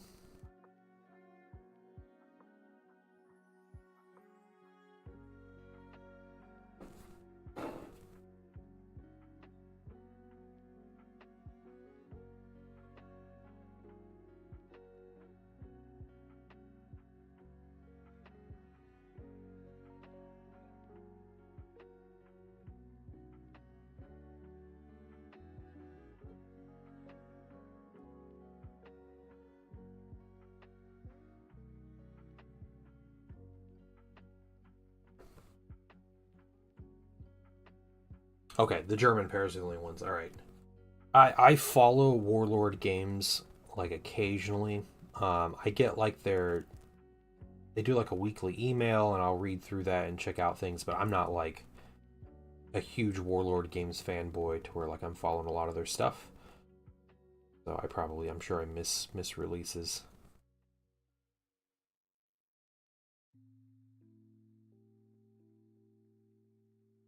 We have a couple Warlord boxes. I bought a set of their Marines, their Pacific Marines, and painted some of those for my older brother, who was a Marine, and he's like super into like World War II history and stuff. So I was like, you know what? Maybe I'll paint some of these for him for like Christmas.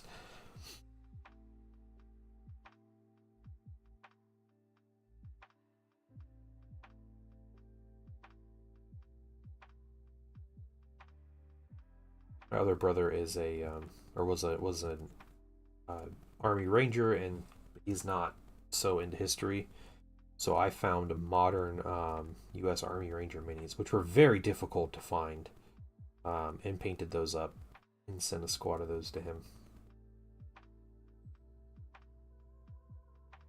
Doing modern military camo on minis is really difficult. Anybody knew that, but Warlord Games. What do they do besides SPQR? Warlord Games is like the big historical war game company. So they do Bolt Action, they do Hail Caesar, they do Black Powder. They do like some. I think Black Powder. They do like a bunch of sub games within those. So like Hail Caesar's like it's ancient historical like war gaming, but you know it follows like a lot basically pre Black Powder. Yeah, there's Pike and Shot. Yeah, Pike and Shot, American Civil War. They do the like epic scale, a bunch of different games. So they just put out the epic scale ancient game. It's like Hail Caesar, but it's like Punic War in 6mm or something. Six maybe 10mm. And they have done American Civil War, Napoleonic Civil War. Yeah, yeah.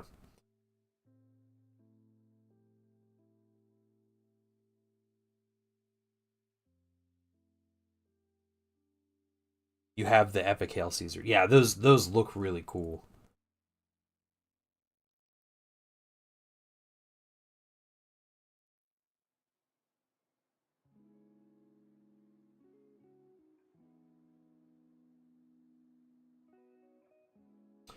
We were talking about epic Hail Caesar a couple weeks ago.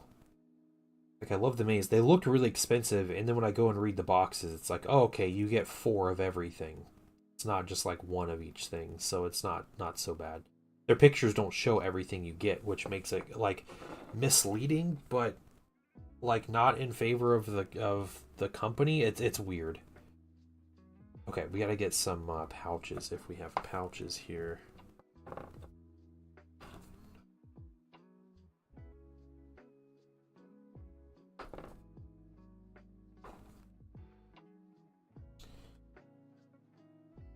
Stir.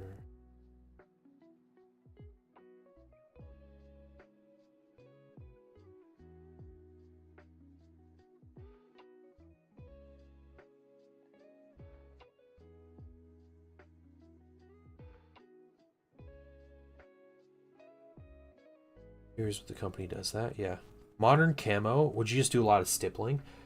Basically, yeah, but there is a it's more complicated than that because the way modern camouflage works, there's a lot of like there's overlap with colors, but it's specific in how it overlaps to make specific patterns.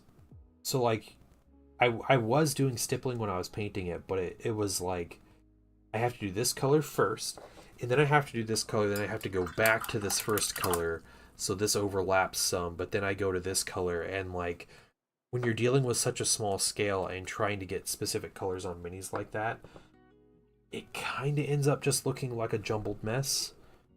Everything just kind of looks mildly brown. Um, so, you know, that was me trying to be a little more, I guess, accurate to this scale and not like gaming it up with the paint jobs. So indicate with the past year it's Mr. O to play anything past Combat Patrol. Yeah, that's fair. That's fair. Yeah, you kind of just gather stuff, right? As you sit in the hobby long enough. Get it?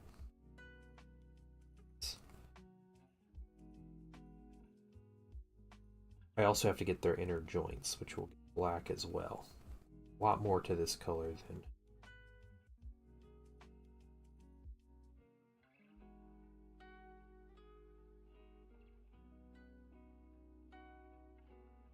Played a few Spearhead games. Oh, cool. All right.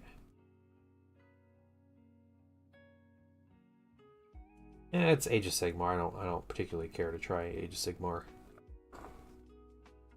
But thank you, though. I'm glad to hear. I saw people playing it at my local store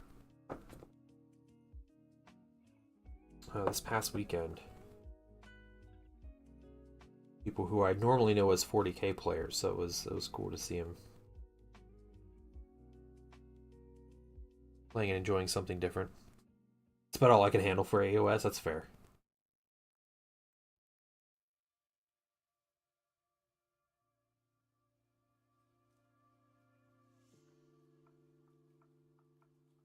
I have a big 40K group where I am, and they just started a new league, and they put a 30K section in their league, and like made a big lore reason why these battles 10,000 years apart are taking place over this planet or whatever, and two factions. So I joined the 30K side. Just to say I did. To have an excuse to get some more games of 30K.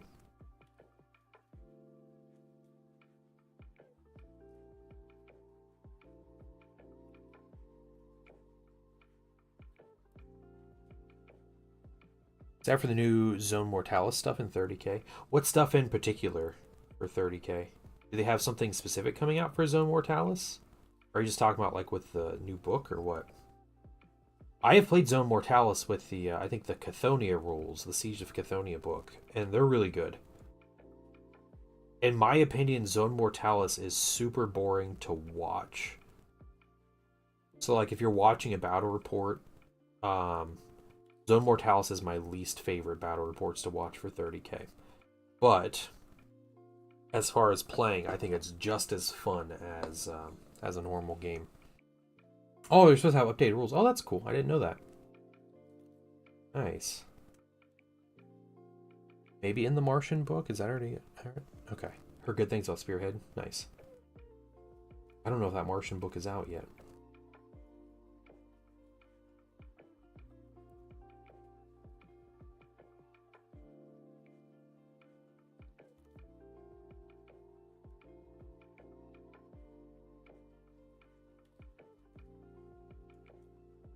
No, it is. It is. I saw it at my local store this week. It is. It is out. So if they don't have it there, then it must be else coming out. Any new rules we get for Heresy, I'm going to be happy with. Because that game doesn't get a ton, or it doesn't get a lot frequently, so it's always nice to have new ways to play.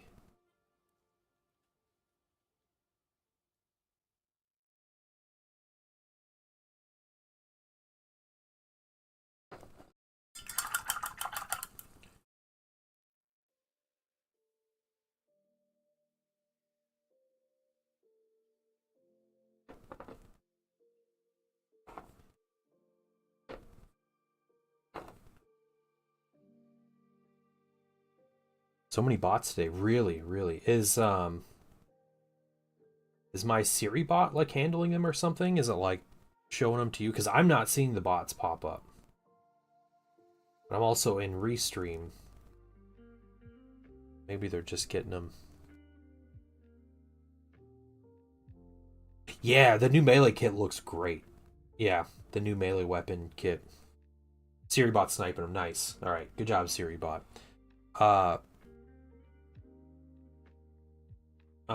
Crucial Blue asked me about that the other day, and I was like, I remember you, Zen, mentioning bots being a lot more frequent, but like I haven't seen them, so I'm assuming Siri bot had been working. Yeah, the spear, the power lance or whatever. It's really good. I'm probably gonna pass on that box just because like I have a 3D printer, so I print bits, but also like since I have that availability, I'm able to work the fact that my Thousand Suns weapons are a lot different than than the weapons in that box. They just look different. I like the Charnival's saber is really good looking. And the chainswords look really good. Like, those are weapons I would use, but also those are, like, that's not that big a deal. Like, I'm not paying the $40, $50, $60 they're going to charge for a set for, like, those two pieces. But yeah. Amazing set, though. Amazing set. All these sets coming out sometimes make me wish I were playing a more traditional Legion. So I'd have more incentive to buy up all the goodies. All the plastic goodies.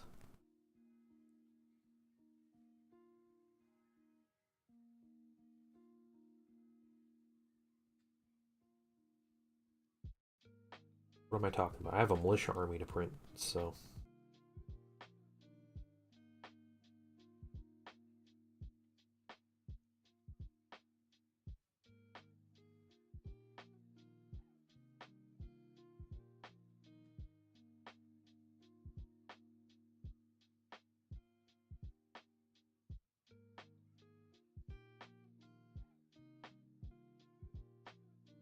What I did? Play Alpha Legion, buy all the things? Yeah, that is Alpha Legion, right?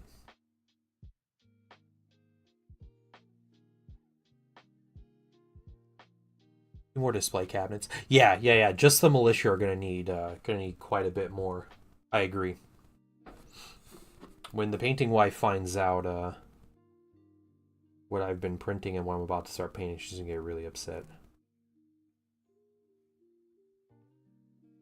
But here's the deal. I mathed this out. So I told you guys I made a build plate with Sentinels. Alright? I fit between two plates, I print two build plates. I separate them out by pieces so I could customize. But 4 Sentinels every 2 build plates. The total cost of resin for those 4 Sentinels was $2.30.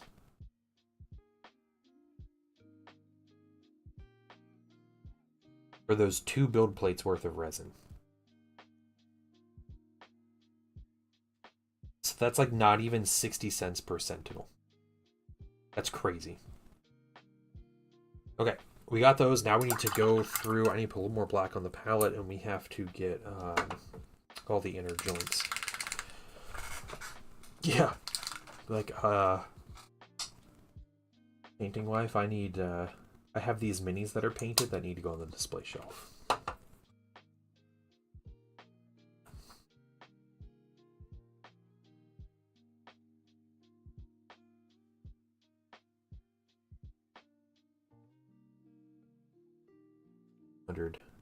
Guardsmen off the bat.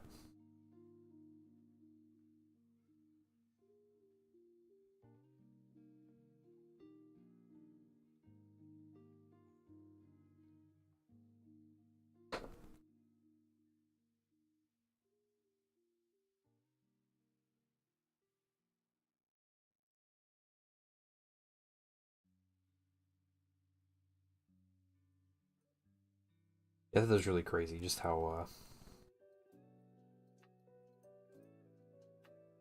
cheap these guard have been. I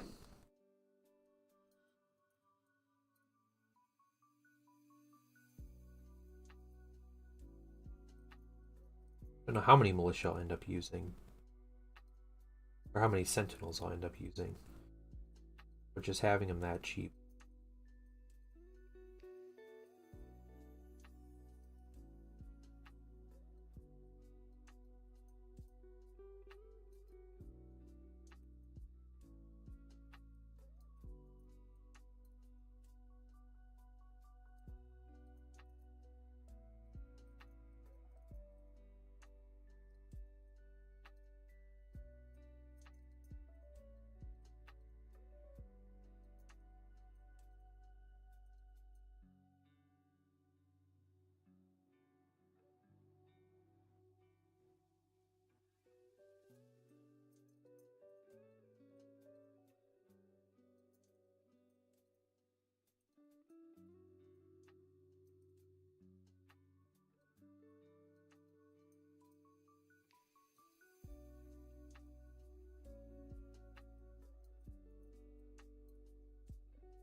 Any tips for batch painting a lot of models at once?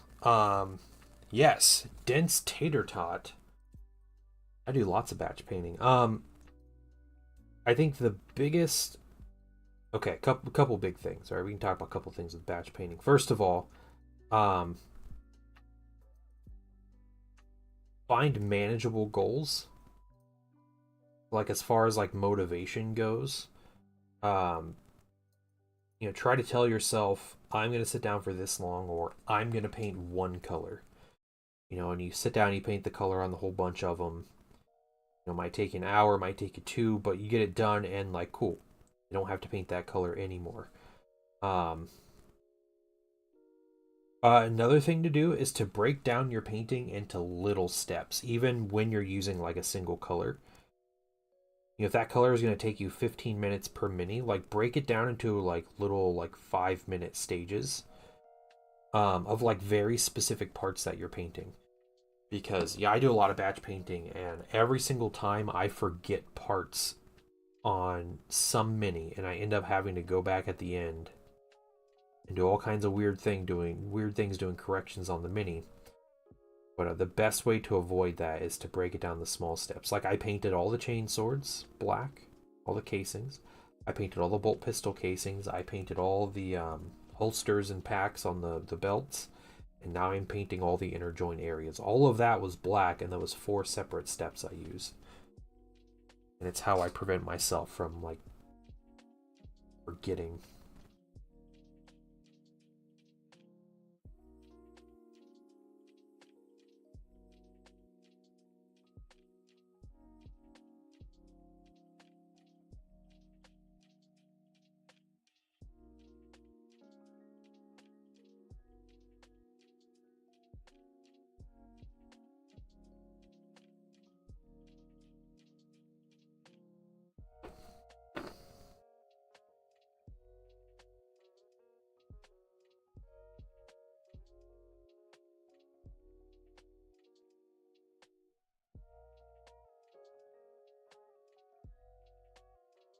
Also, it's normally better, and I think this is like this for painting just about any mini, but paint the colors that take the longest first or early.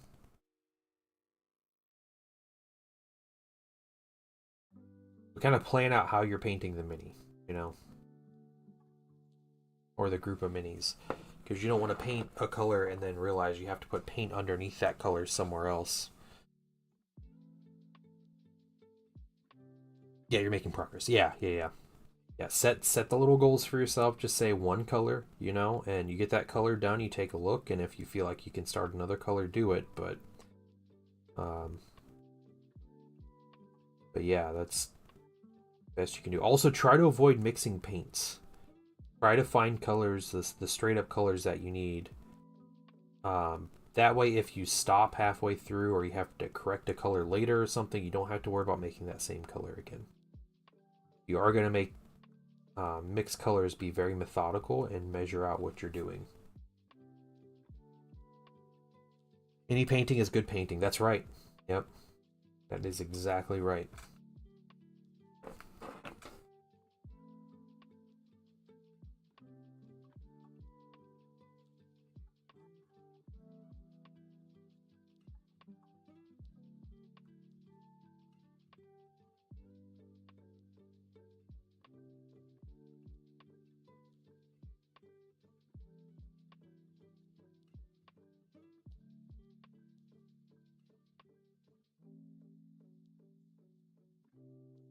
Yeah, just understand that yeah, you're not going to see a bunch of results at once, but if you get one color done, that's one less color you have to paint next. Like you have to like get that mindset of like being able to chip away at the minis.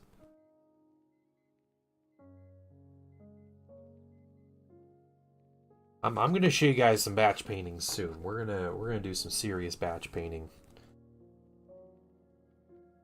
Jackals.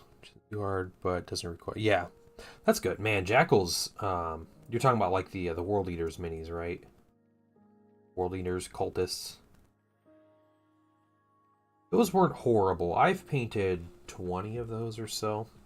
They weren't horrible, but they Yeah, there were lots of spots on those that I was forgetting, so. Yeah, the World Eaters cultists.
A lot of small details. Yeah, yeah. Tubes and having the blood color. Yep. Some have hoods. Yep, yep, yep.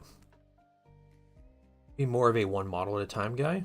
So I do my berserkers and stuff, but I do want to get the hang of batch painting. It's about 30 Necron warriors, 20. Yeah, yeah. Necrons are way easier to batch paint than World Eaters, though. And trust me, like the entire first part of my year was spent batch painting World Eaters stuff, and I understand. I feel your pain.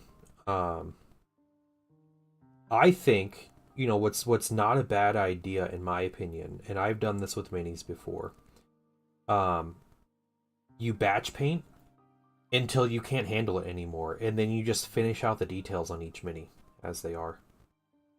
You kind of split it so you get those big colors done, those time-consuming colors done, and then you go through and you feel like you're just zooming through minis after that when you're just doing one at a time. Also not a terrible idea. Like I said, I have done that before. Where I start with like 40 minis and I'm like, all right, I'm going to paint all 40 at the same time. I get through like 2 colors. I'm like, okay, maybe I'll just do 20. And I get through like 2 more colors. Like, all right, I'll just finish out these 10, and then I'll get to the next 10, and we'll just do that. Because they just take a lot of time.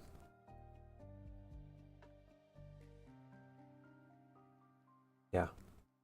So when I painted the jackals, I did the skin color as a base color, which I have an airbrush. So I airbrushed the skin color, and then I went back, and I think the first color I did after that was like their pants slash robe things, and then I think it was the metal after that. And so like those big color, you get those 3 big colors done, and like you are golden for zooming through the rest of the minis.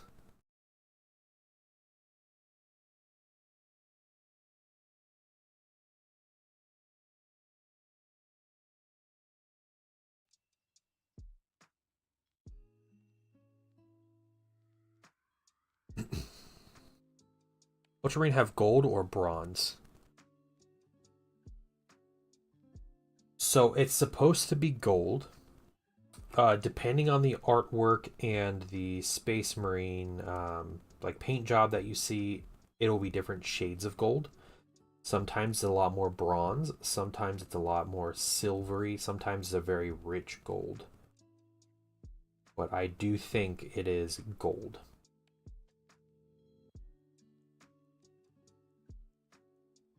I am much more a fan of like the silvery gold look to their shoulder pads. I think that's the best looking in my opinion.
Okay.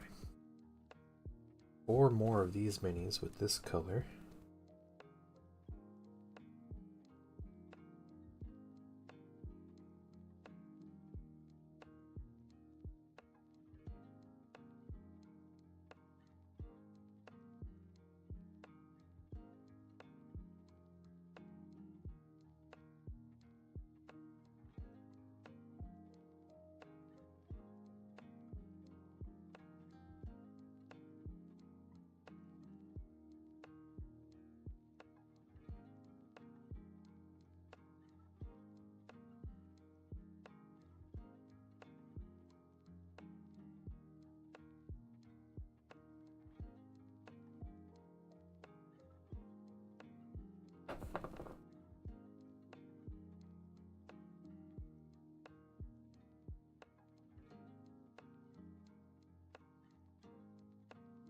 For some reason I kept making the same mistake on these minis, putting silver on that piece of backpack on it.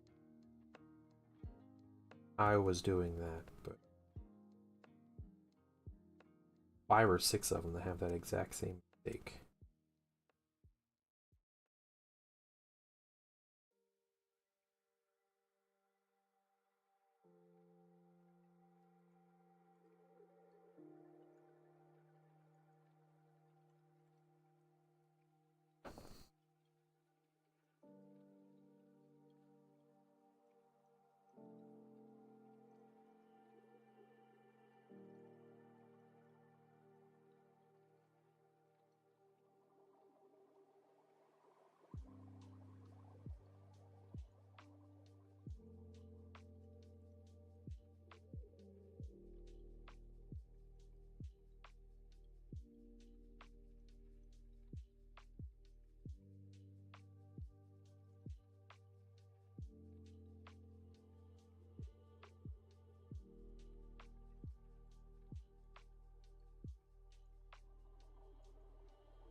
This guy, for this color, let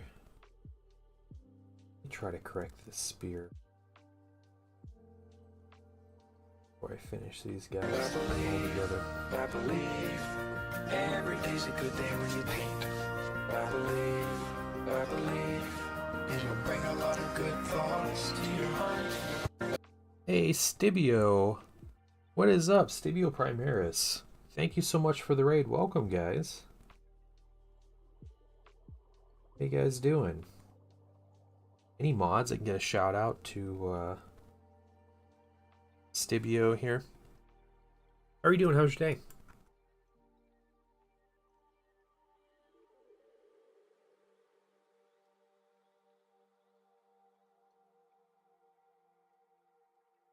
First of all, let me take just a moment to thank you for Welcome. allowing me back into your Wandering Picked. How are you doing? Thank you for the follow. Hope your stream was great, Stibio. You painting minis? Or doing something else? I believe every day's a good day when you paint. Smago, thank you for the sub, man. 6 months. I really appreciate that, Smago. Thank you so much. Oh, paint Lieutenant Titus? Nice. Sounds like fun. I want to get that mini eventually. Eventually. Alright, I need more wash, so swapping out the bottle here. Enjoy watching streams while painting. Nice. Me too. That is that's typically what I do as a viewer of streams, is I lurk while I listen in and paint. I get it. Well, thank you for the follow. Wondering Picked.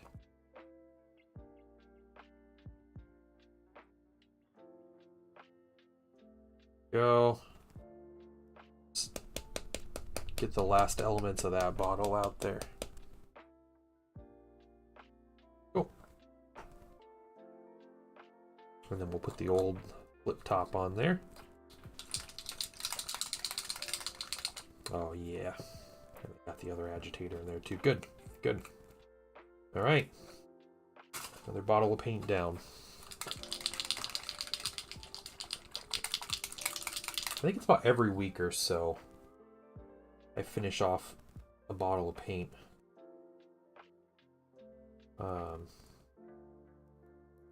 And I have about a dozen bottles waiting as replacements. So must leave now. No problem, no problem. You have a great afternoon or evening or whatever it is where you are, and I hope yeah, I hope we get to see you soon.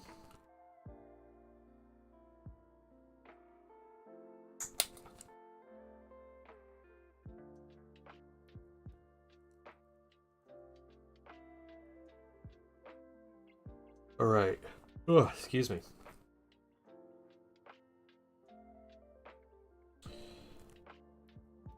Black wash time. We're going to focus it on the silver.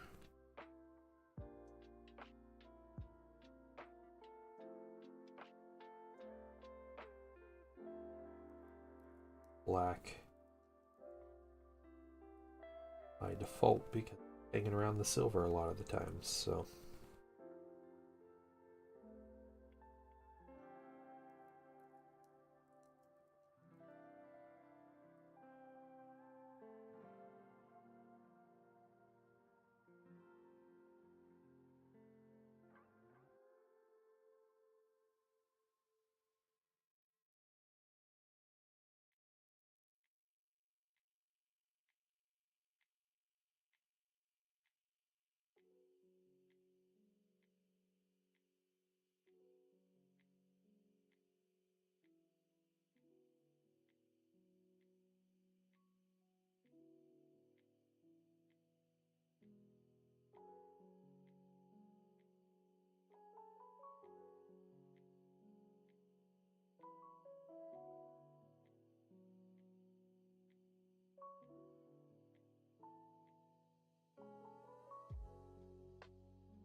Trying to get well,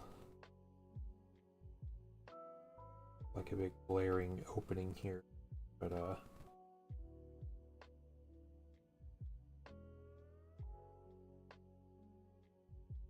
hide that like intake part.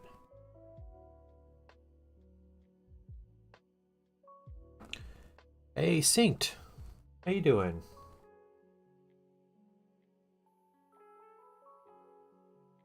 For a thinner black wash, that's okay.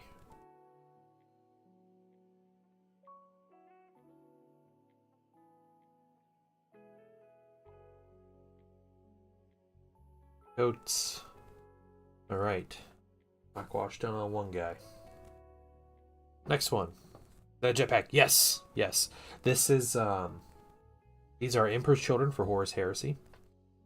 And they are wearing Mark IV armor.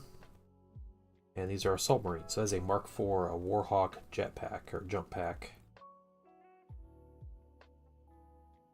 Nice single engine one. Yeah, it's really good looking. My favorite jump pack. This is a commission I'm painting, but I am a huge fan of these minis, so 30k player myself.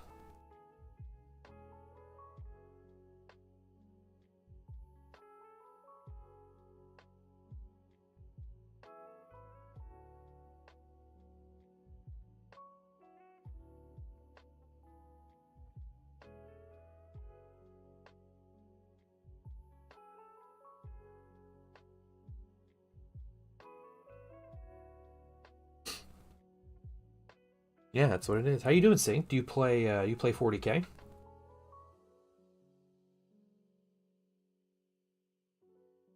Play 40k, not 30k. It probably explains why you're not familiar with this.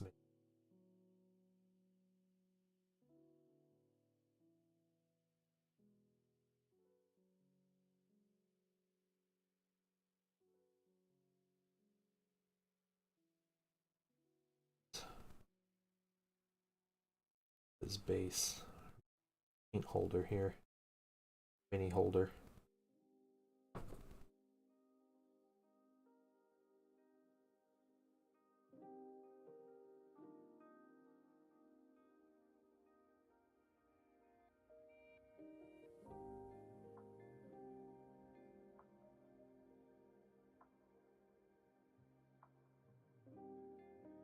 Never heard about 30k. Started collecting miniatures again after like 27 years. Okay, yeah. So, 30k or the Horus Heresy is a Games Workshop game set 10,000 years before the current setting, or like 12,000 years or whatever it is now, that they've advanced the timeline. But it's the Horus Heresy, like the Horus and the Heresy. So, it's kind of like a 40k historical game. So you can obviously play how you want and you can do all the things you want, but it very much has the attitude of like historical. Like people go for like, pick your Space Marine Legion or like the auxiliary or whatever, and you paint it up as very specific things. There's not really a create your own Space Marine chapter that happens in the Heresy. There kind of are rules for that, and they're called Black Shields, and they're Space Marines that kind of left their legions and decided to go on their own, which was a thing that happened. So you can definitely make Black Shield armies. But yeah, just not as big of a thing. Nobody around you play. Oh, that sucks. Yeah, I have we have a small group that plays in my area, but it's a really good group though. So, to be honest, if there wasn't a group around me playing, I was still going to collect my army, my 30k army, my Thousand Sons. I probably wouldn't have as big a collection as I do now if I wasn't playing games, but yeah, I definitely still have bought that Age of Darkness box. I would have eventually got Magnus and painted him up. Like it was inevitable for me, because I had been wanting that army since they originally came out back in Thousand Sons count like 2014 or something. So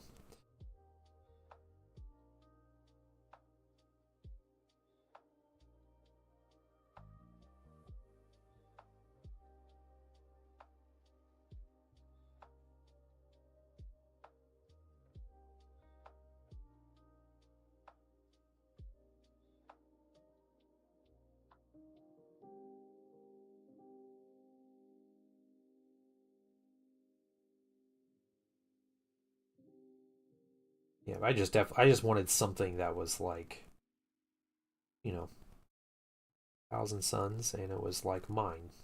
So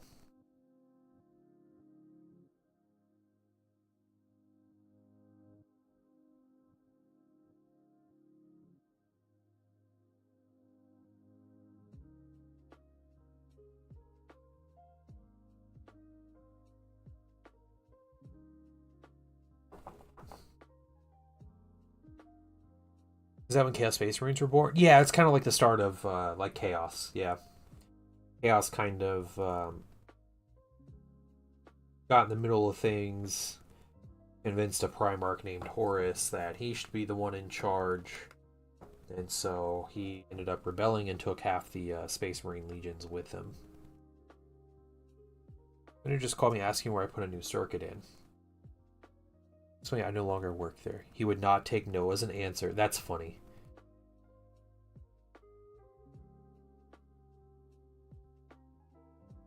There's 40k. Yeah, there's still fantasy. There's actually a couple different fantasy games now. So, Warhammer Fantasy, as you probably know it, is now called The Old World.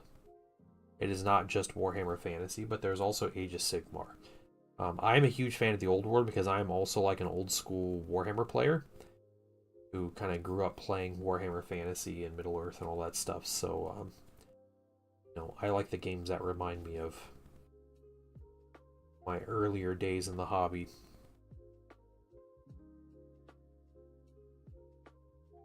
Yeah, and 30k rule set is much more closely aligned with old 40k.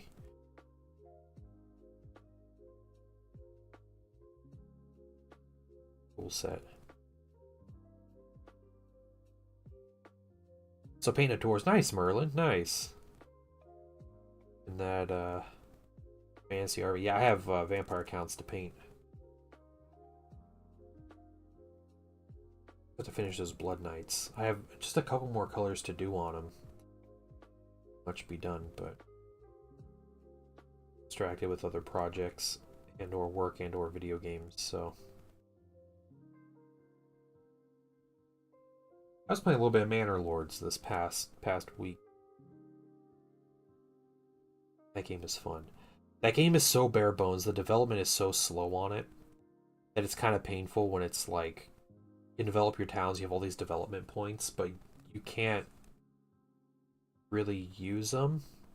Or the way they describe things, it's like there's so much more coming for this game, but like there's nothing. Yeah, I ended up buying the early access game and it's great.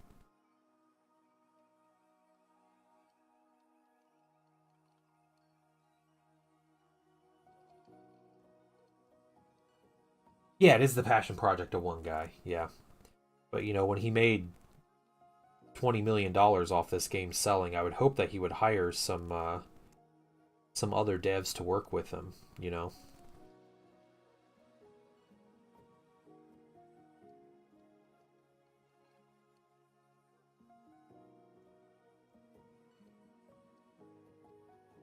What?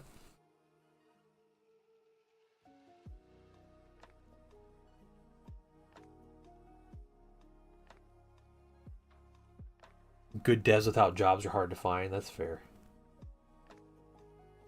Wrong chat. Okay. I was thinking of Joe Bluth. Come on. Just Will Arnett or whatever.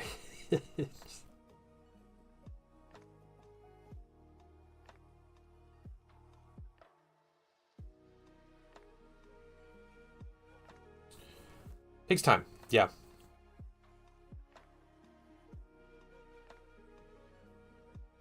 Oh, that's fair, Merlin. All right. Yeah, I'm not an expert in game dev. I'm just, like I played it when it came out in early access and I was like, wow, this is amazing, and I put a bunch of hours into it and I was like, all right, I kind of reached the limit of what I can do. I was like, I'll wait until it gets a good chunk of stuff in. And he put out a couple new things, like he added fishing to the game. He put crossbows in the game as like a weapon to use. And a couple minor things, but it has like fixed a couple of the issues. There's still some different things and like things that they mentioned that they obviously aren't in the game yet and everything. But I've been playing it and having a lot of fun. But yeah, I'm just like, man, there's so much that this game can do, and I hope it will do. It's like I want to do it so I can play. I want all the things for the game.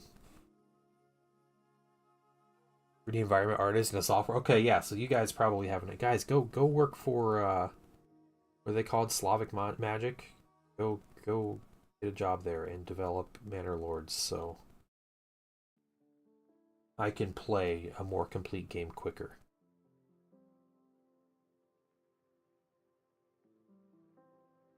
Spend your entire life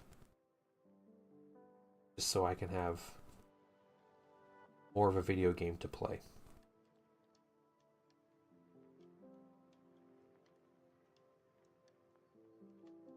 The game's been super fun though. Yeah, I've been having fun with my current playthrough.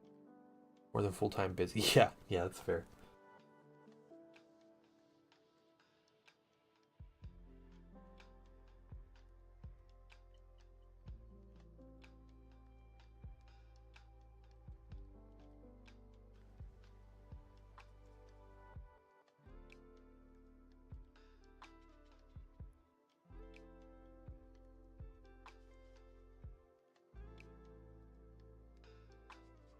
If I don't have light blue metallic for the shield, for the Primaris Lieutenant. Light blue metallic, I don't know.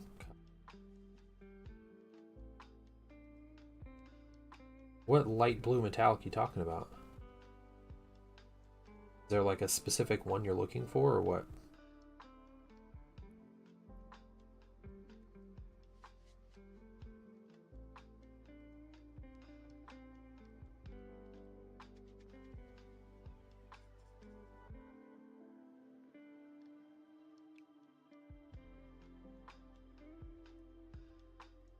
Thousand Suns blue?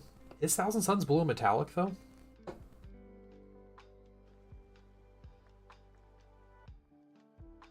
Looks neat. You talking to me, Synced? If you are, thank you.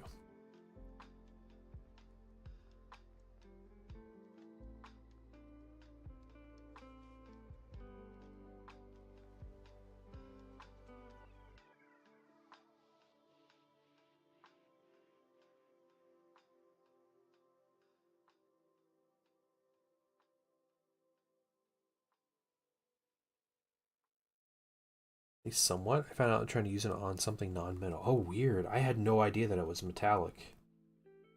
I have Aramon blue. I don't own Thousand Suns blue. So I just always assumed they were a flat color and they weren't metallic.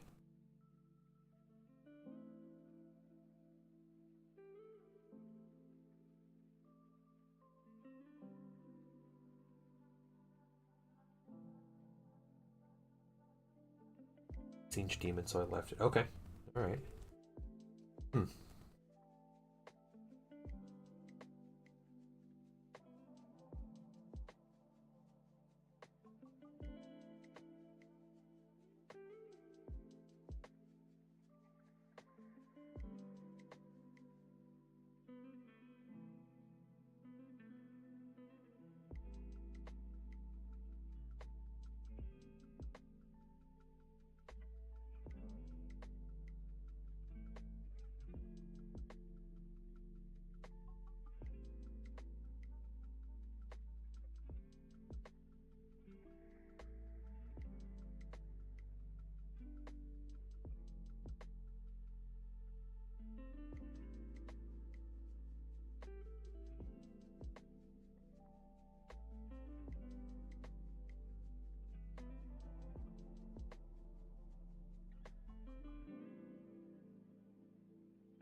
Six down.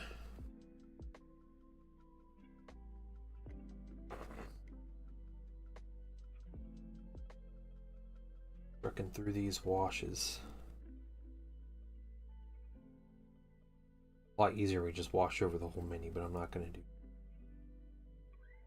purple the way it is.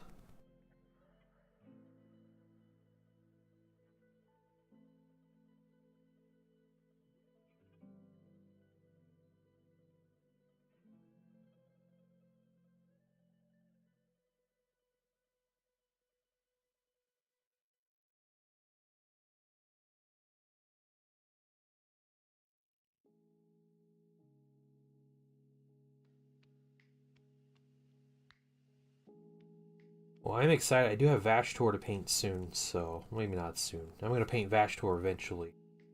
But I'm excited to just kind of go nuts. Paint a really cool mini. Yeah, the black is Pearl Crocol black. Yep.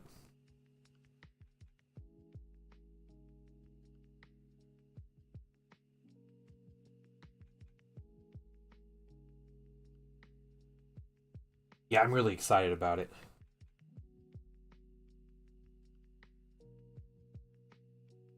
You know, maybe a Be'lakor later, I don't know, but as of right now, it's Vashtor. So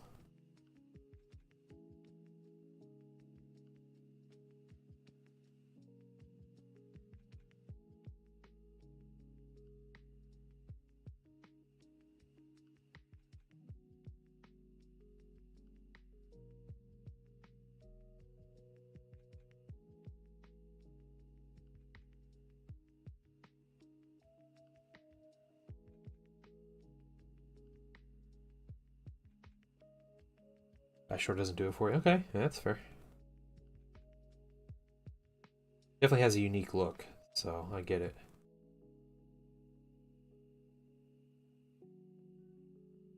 I think it definitely fits like GW's Demon Engine aesthetic.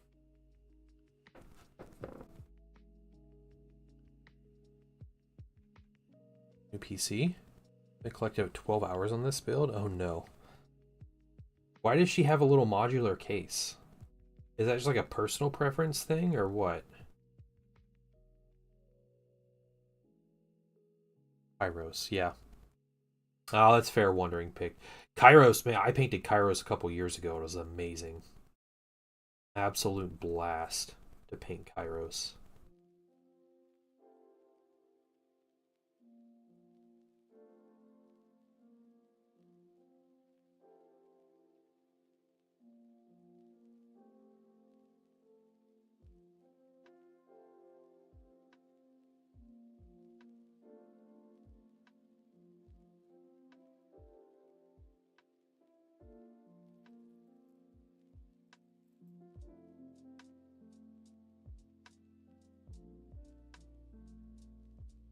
My Drew absolutely poo-pooing other people's likes. You never do that here. It's illegal.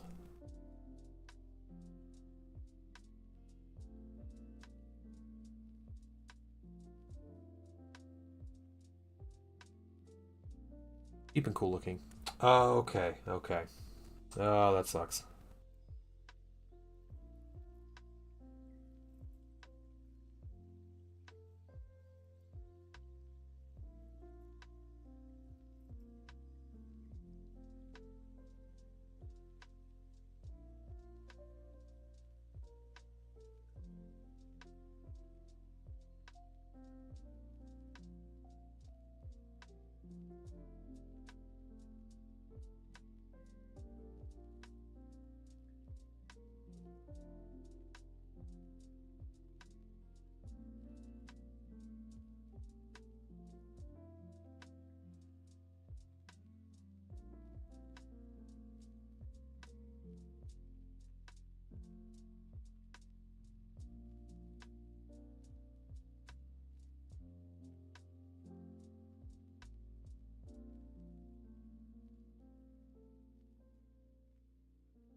And some black wash on them.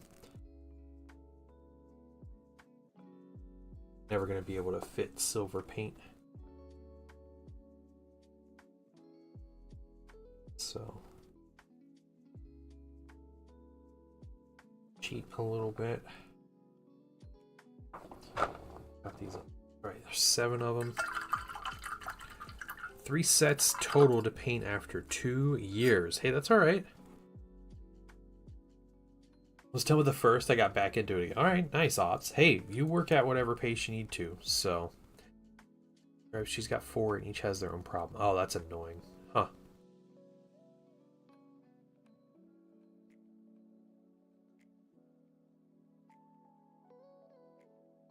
Yeah. No, it's the air intake. It's not the air leaving. Just gonna pull their head back into the jetpack. That's what it's gonna do.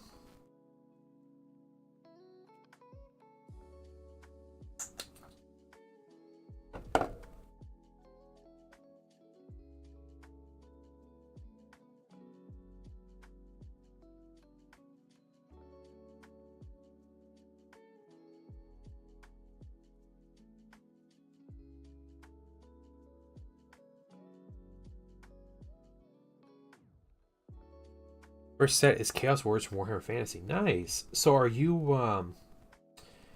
gonna be playing the old world, or are you just painting the minis you have and just kind of having fun with the paint process, or you gonna use it for Age of Sigmar? What are you doing with the Chaos Warriors? It's intensive. Yeah.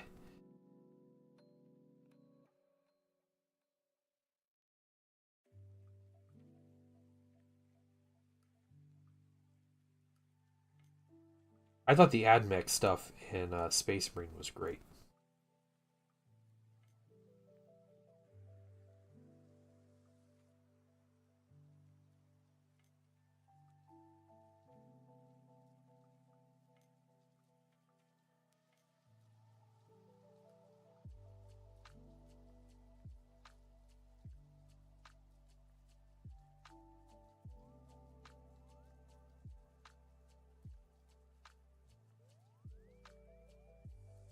Because it was cheap, easy for a set. Hey, that's fair.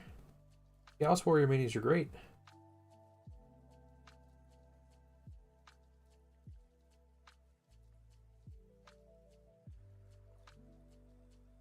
Next set is Necrons. Nice. Okay. Necrons are they can be really easy to paint depending on the technique. I don't want to just say they're easy to paint. Different things they struggle with, but I know I can always paint my Necrons real quick. One of the things I love about having a Necron army.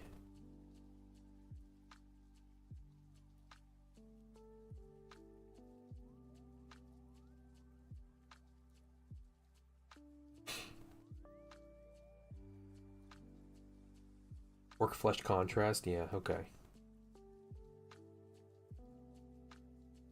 These Emperor Shoto don't concern themselves with camouflage colors.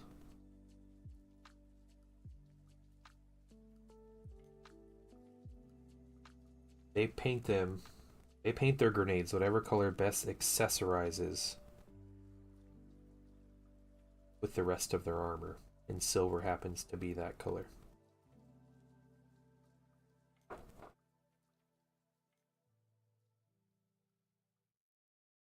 Done. Black Templar tactical team. Dang. Okay. I'll paint some Nurgle stuff after that. Nice. I love it, man. You just have cool stuff. You're just picking out what's cool to paint. That's great. Do you think you'll want to play the games, or are you just grabbing minis to paint? By painting, or are you just kind of painting what you have, and then you're gonna start collecting a little more focused?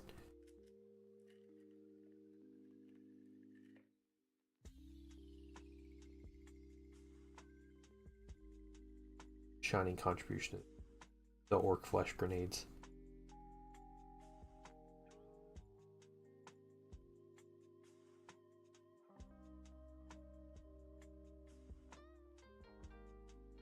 I thought it was the chrome marker.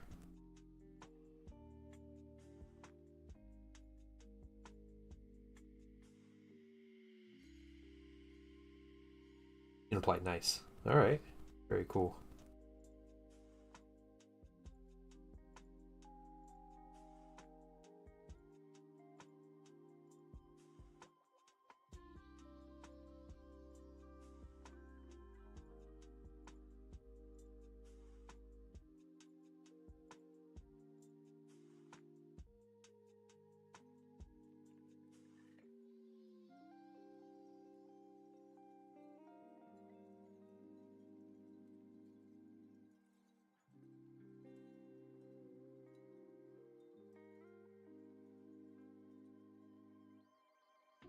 I'm gonna stick out there. What?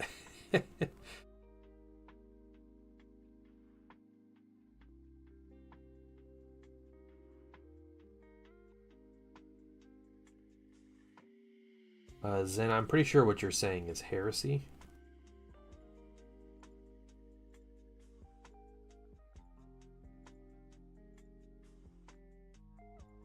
To cease your current actions.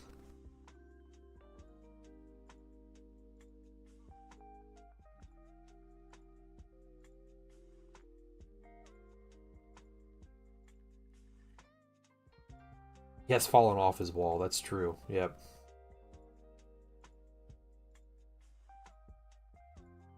The old dementia-stricken Imperial Fist.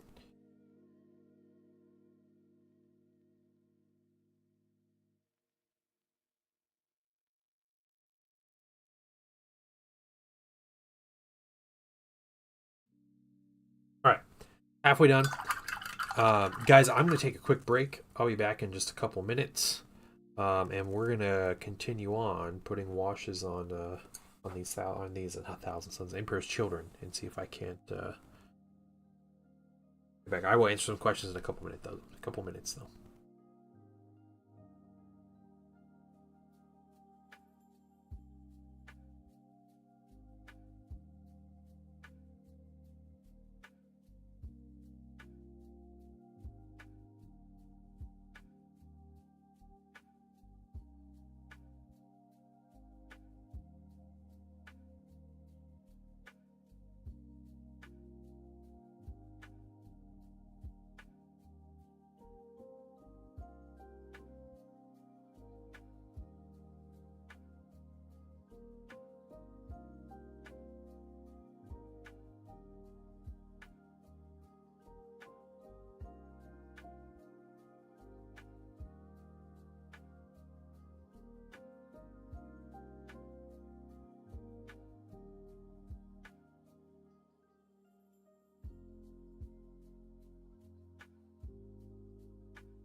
Alright, back. Okay. What is all this? What gold did you make for the Space Marines? Base Balthasar gold here, but it looks more like bronze. Yeah, it is bronze. So I'm using Pro Acryl synced. That's my preferred line of paint is Pro Acryl by Monument Hobbies. So I'm using Pro Acryl bronze as the base for the gold, and I'm going to end up highlighting it up with Rich Gold by Pro Acryl.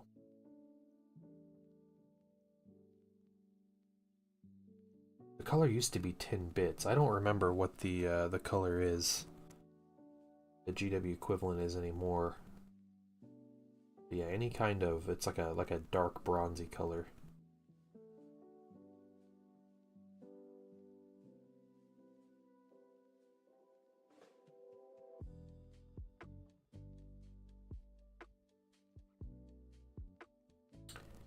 Pro Acryl. Can someone? I can get you a link if someone types an exclamation point PA in the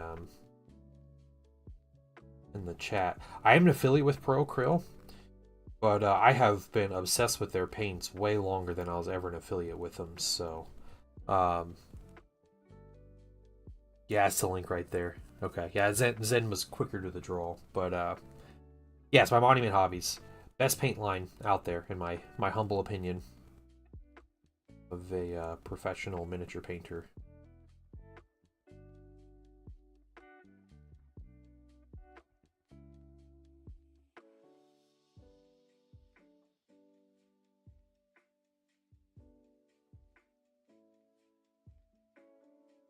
And feel free to use that link if you want to buy paints. You know, I do get like a little,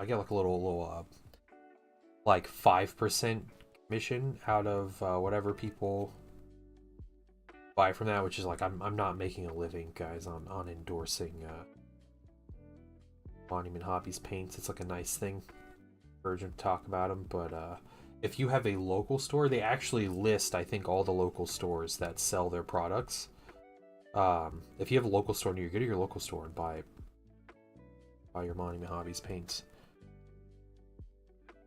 Yeah, I mean, you can use any color as base synced. I'm not like not crazy particular about you stealing my recipes and using the wrong paints on it. Like, if you find a color that looks similar that you want to use, by all means, go for it. Hey, Gilgamecca, what's going on? Emperor's Children gang, that's right. Yep. They're not mine, these are commissioned, but I will be an honorary member for today. Or this next week or so while I'm painting all these different Emperor's Children minis. You for now. I won't be back in time, but enjoy the rest of your day. Alright, man. Have a good one, Zen.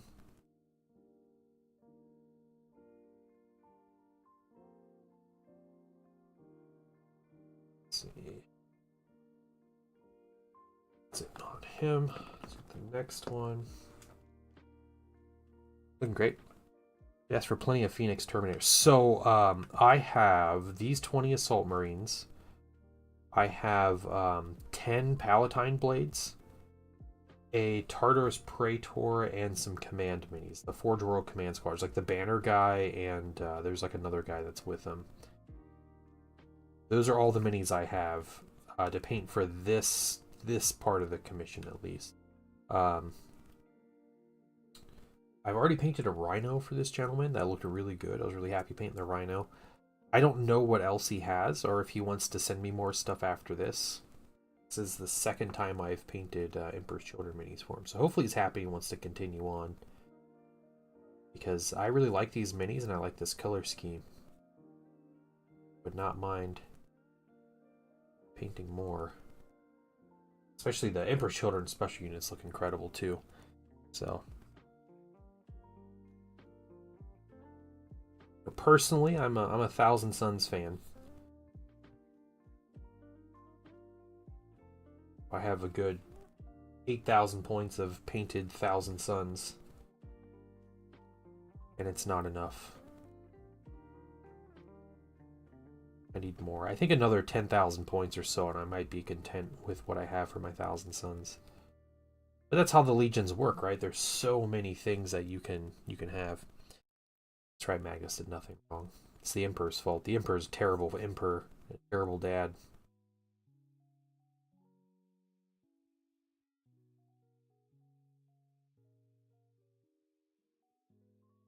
I assume you play Thousands or Emperor's Children in Heresy. Do you play him in Heresy or no? Yogameka. Let me some Space Wizards. Me too. Me too. They have like such a unique style that's really cool. Like even in the setting, you know, where a lot of stuff is very similar in the aesthetics, and Thousand Suns like go really unique with things. So like I don't like the new upgrade melee set that came out. It looks amazing, but I'm never gonna use it. Never gonna buy it because I need like cool like Kopeshes and like curved blades and weird looking axes, just like all that other stuff that's just different for Thousand Suns. So they're just different.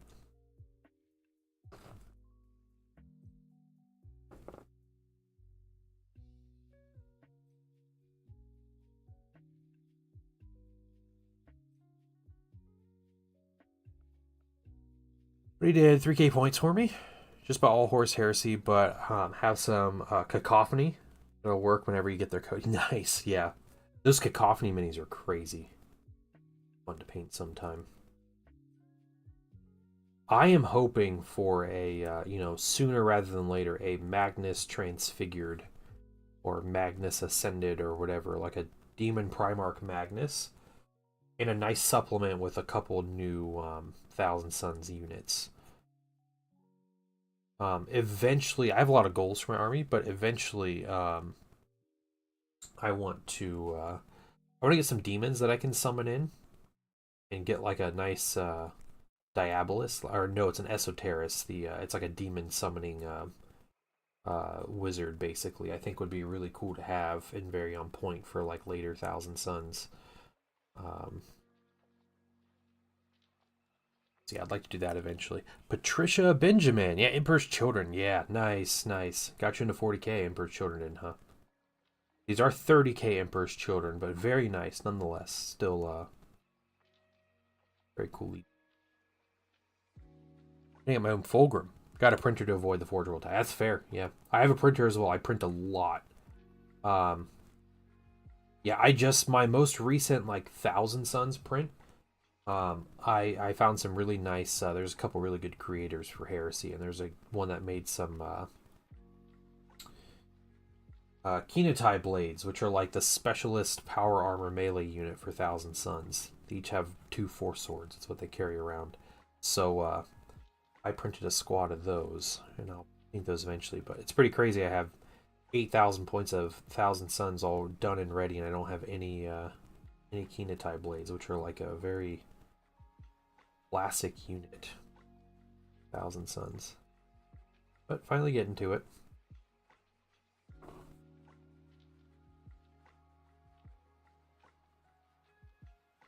I'll wash down these. This little like intake.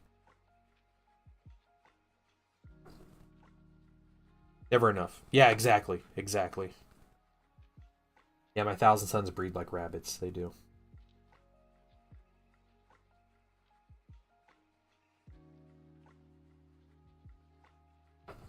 It's funny. I took I played in a 3,000 point game this past weekend, and I took most of my minis off my shelf. I was like, how in the world do I have 8,000 points when I took almost all my minis off the shelf? But then it's like, I'm pulling 50 tactical marines off the shelf. Like, that's a huge chunk of the army. So, obviously, it's going to be the majority of the minis. I didn't use any dreadnoughts in the battle, and I didn't use, like, Magnus or anything. I did take all my big tanks, though.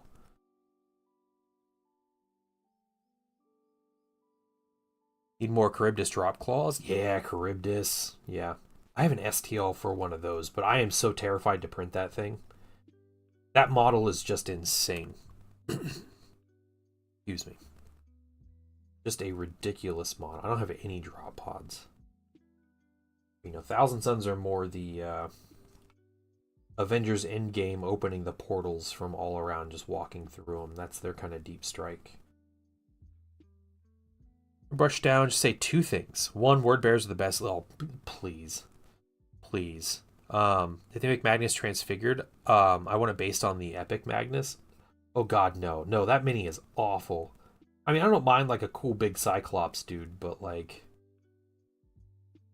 Who's this? Who's this? Spyrodine? Coming in here with some pretty terrible takes. I have yet to, we have a couple word bearers players in our group. It's fine. You can like your word bearers. Word bearers are super fun to hate. You know, like if you want to be the guy that just runs like we're the bad guys for being bad guys, you know, that just like enjoy being the bad guys. Word bearers are the way to go. They have a cool army style too. But we have a couple word bearer players in our local group and I have never played them. And I'm going to play against some word bearers. Mainly because when they take a bunch of corrupted units, all of my dudes wound them really easily. So, yeah, they kind of are. They're mustache twirling villains. I think Night Lords are also there with the punching bags, and traitors and the Horus Heresy are the punching bags for everybody else. That's pretty much it. Because like Thousand Suns get to be punching bags for half the people. Like Magnus is the punching bag Primarch. Him and Vulcan are both punching bags.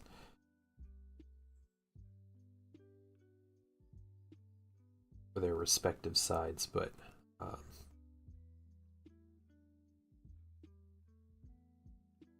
word bearers are definitely mustache twirling villains. I think draws as much hate as Lucius the Eternal. To thank you for allowing me back into your home. Hey, Demon Primarch Mortarian, thank you for the follow. Mortarian's a scrub. Just gonna say it. Talk about a Primarch with the worst takes. Probably Mortarian. Perturabo made Angron his punching bag. Yeah. Traitors make themselves their own punching bags. Like they just... And the Emperor's children enjoy it while it's happening, so... Yeah, yeah. I just remember reading, like reading 1,000 Suns, and they was talking about Mortarian, he's like... I hate psychers. Psychers the worst. You're a bad person for having psychers and like all that. There's a look at him now. Big psycher. Yep. 1,000 Suns supremacist. That's right. Lucius literally weaponized his incompetence. Yeah. Are Lucius's rules good in Heresy?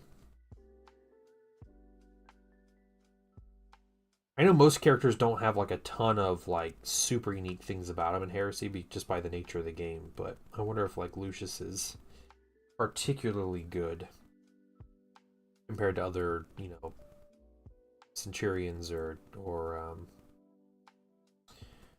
Praetors or whatever. A Fulgrim's dueling record post turn, yeah, it's like 0, right? Or is it pretty good? He beat Gilliman.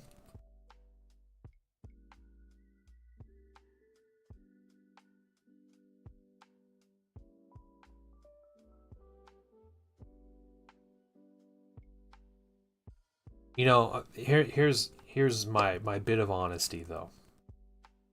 Siege of Terror is hilarious. Oh, I bet. Perturabo punched Fulgrim to death. Back his giant. Yeah, it still counts. So, if there were any basis in reality in the 40k universe, like in the Warhammer Galaxy or whatever, Gilliman would hands down win every war against every other Primarch. Period. That's it. The only reason he loses ever is because the writers have to make the story interesting. And I say that as a 1,000 Suns fan. You know, and I like Ultramarines. I think Ultramarines are alright. But yeah, Gilliman literally has the skills that win wars. Like, yeah, that's fine. He can ride off into the sunset with Zelda girlfriend. Of course he can. Because he'll be the most powerful being in the galaxy.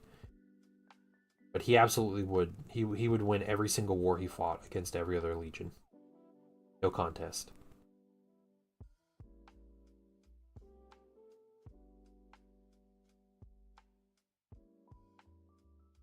I think the only ones that might put up a decent fight would be Alpha Legion. But guerrilla tactics only get you so far. when you're in like an actual war with somebody. And Gilliman just knows how to, you know, do logistics, how to actually like maintain a real army. Like he actually thinks about those things. His prime book, he fights against Korax. Gilliman fights against Korax and beats him like 90% of the time. Yeah. Perturabo is basically the only reason Trader's had any wins. That's true. Yeah. So Perturabo is like that kid on the like the youth athletics team. So my son plays soccer. He's played a bunch of different sports, and like you get this. You have this kid that's like good. He's obviously better than the other kids on his team. But he gets super like upset really easily when he doesn't like score a goal in soccer or whatever. And he also gets super mad at his team for like not being as good as him. Like that's Perturabo. And it's like super whiny.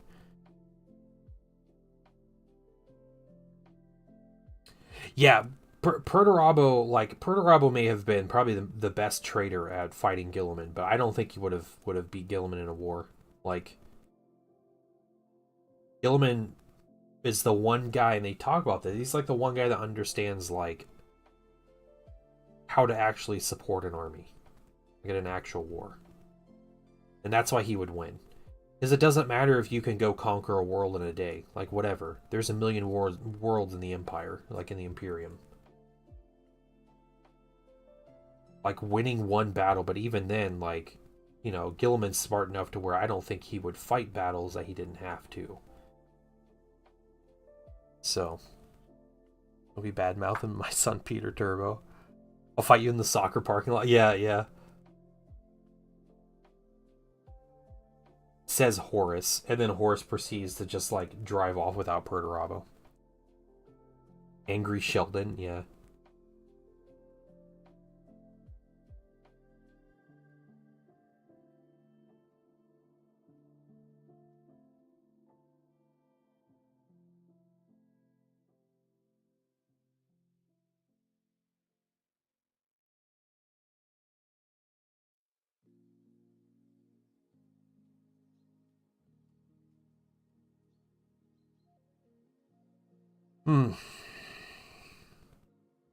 Perturabo's a Ronaldo. Is that what Ronaldo's like? I don't know. I don't watch professional soccer, but yeah, it's just like that. Like spoiled kid that also happens to be like better than the other kids at the sport. And you just get like really annoying.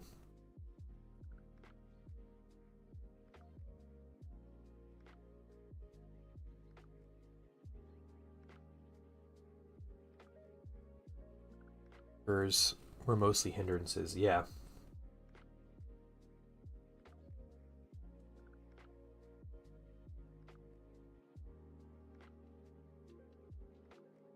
See though, here's what I'm gonna say about I think Angron in particular.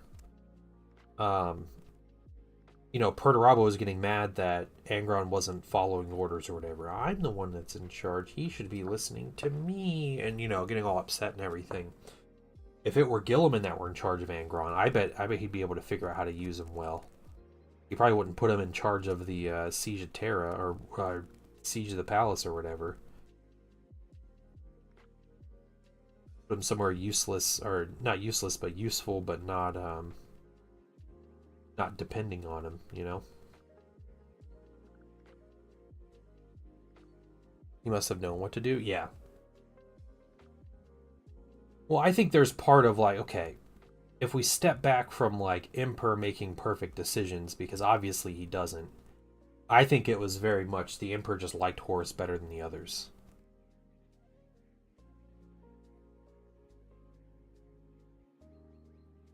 Like, there are a few obvious ones he was never going to make War Master. Like, he was never going to make Angron War Master. You know?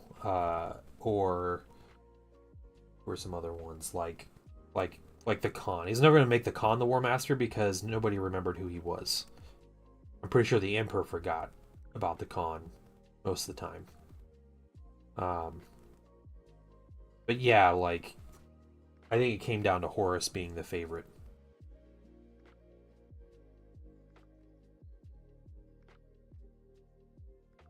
Sanguinius would have been good. Yeah, I think. Obviously, I think Gilliman would have been really good for it.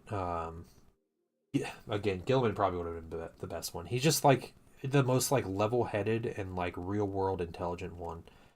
Like Magnus is super smart, but Magnus had a ton of his own issues. You know,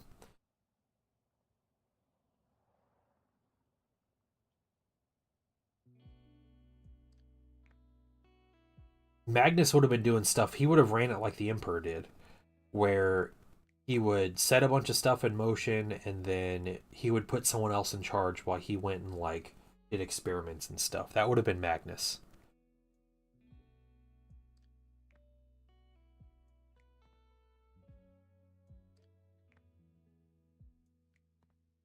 Intelligence, low wisdom character. I don't necessarily know about that. I think it was more like, Magnus made these deals. Like obviously he didn't know what the creatures in the warp were, but I think it was more like desperation, like genuine compassion for his legion. And so he was trying to find anything that would work.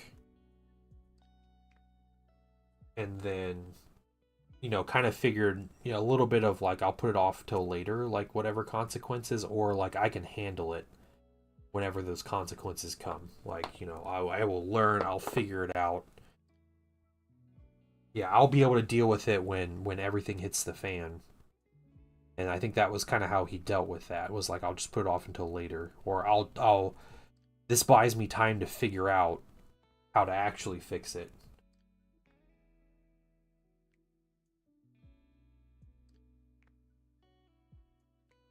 Yeah, I really like Magnus's character because of that. Like, I'm big fan of that. A lot of nuance.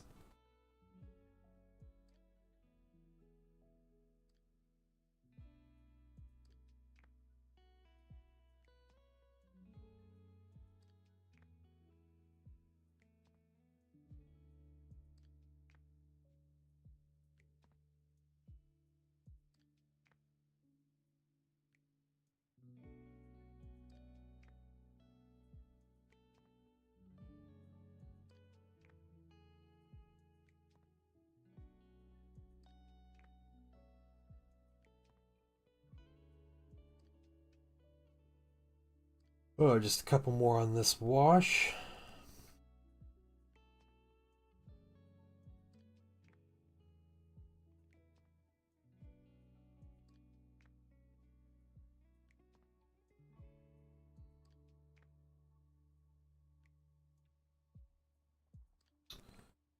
I will say, I love playing Horus Heresy. So, game has been a blast. Every time I play it, I have fun.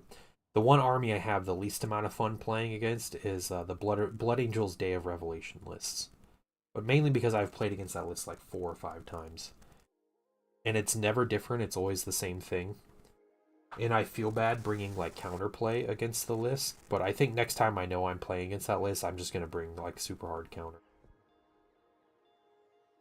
Because I don't know if that guy has ever outright lost a game playing that list. So, and that feels wrong to me. You know?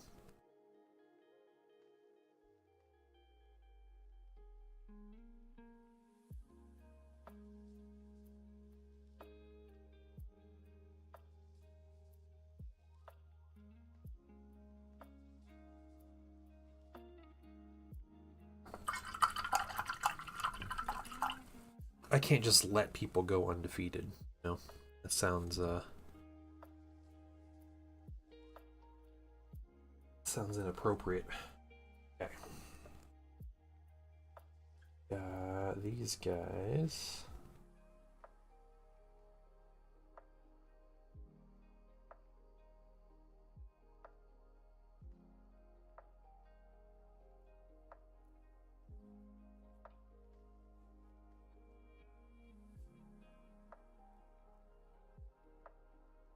You have that cool Thousand Sons Librarian mini that came out last year or beginning of this year.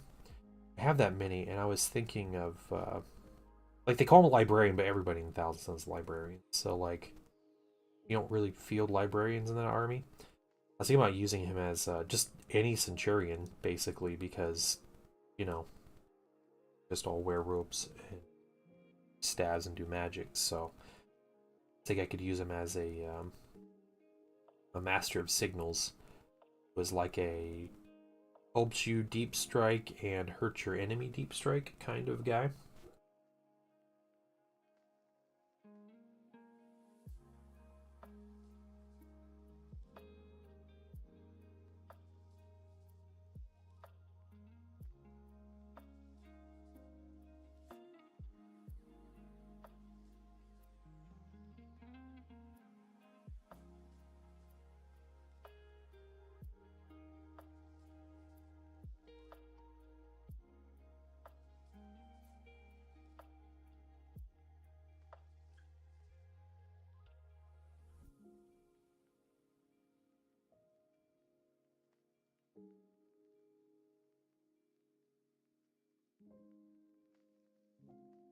This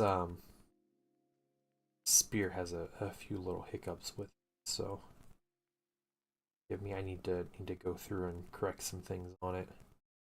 Try to unwarp it as well.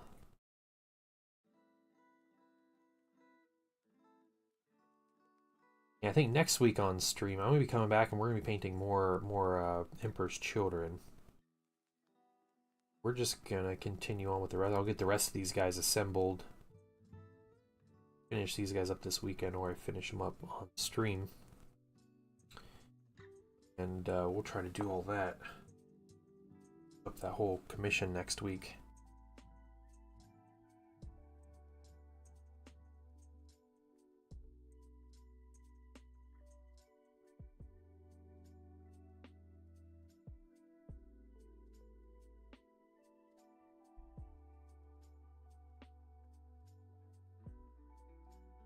Spear bent into place as well.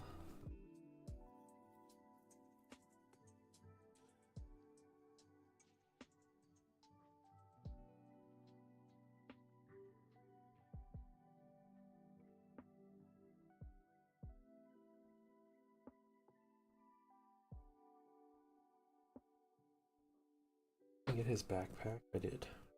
Yeah, okay. I got the things I needed.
Here.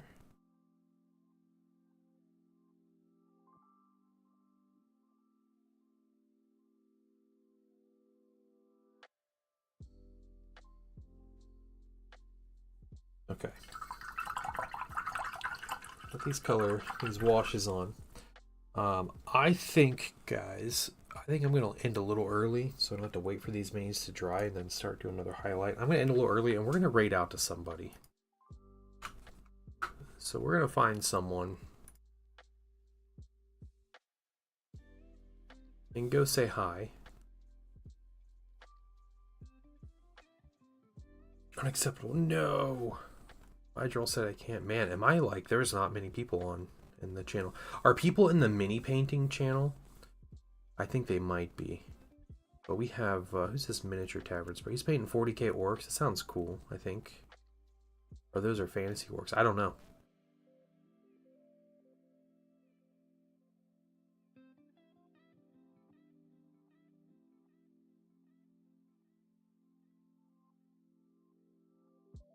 In the mini painting channel? Okay, yeah. Well, we have, this person here. I don't think I've ever... No, I've never rated this person. The Miniature Tavern. The Miniatures Tavern. We're gonna go say hi to the Miniatures Tavern. That's what we're gonna do.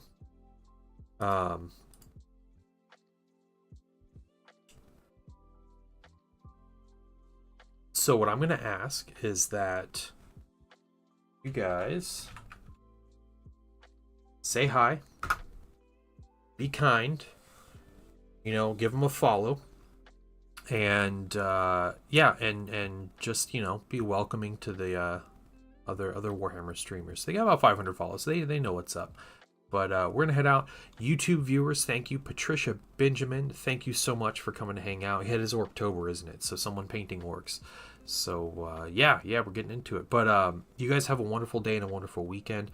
I may see you guys tomorrow. I'll kind of let you know beforehand if I'm streaming tomorrow. But there's a chance I'll be streaming tomorrow. But yeah, you guys have a wonderful day, and I will see you guys later. Bye, everybody.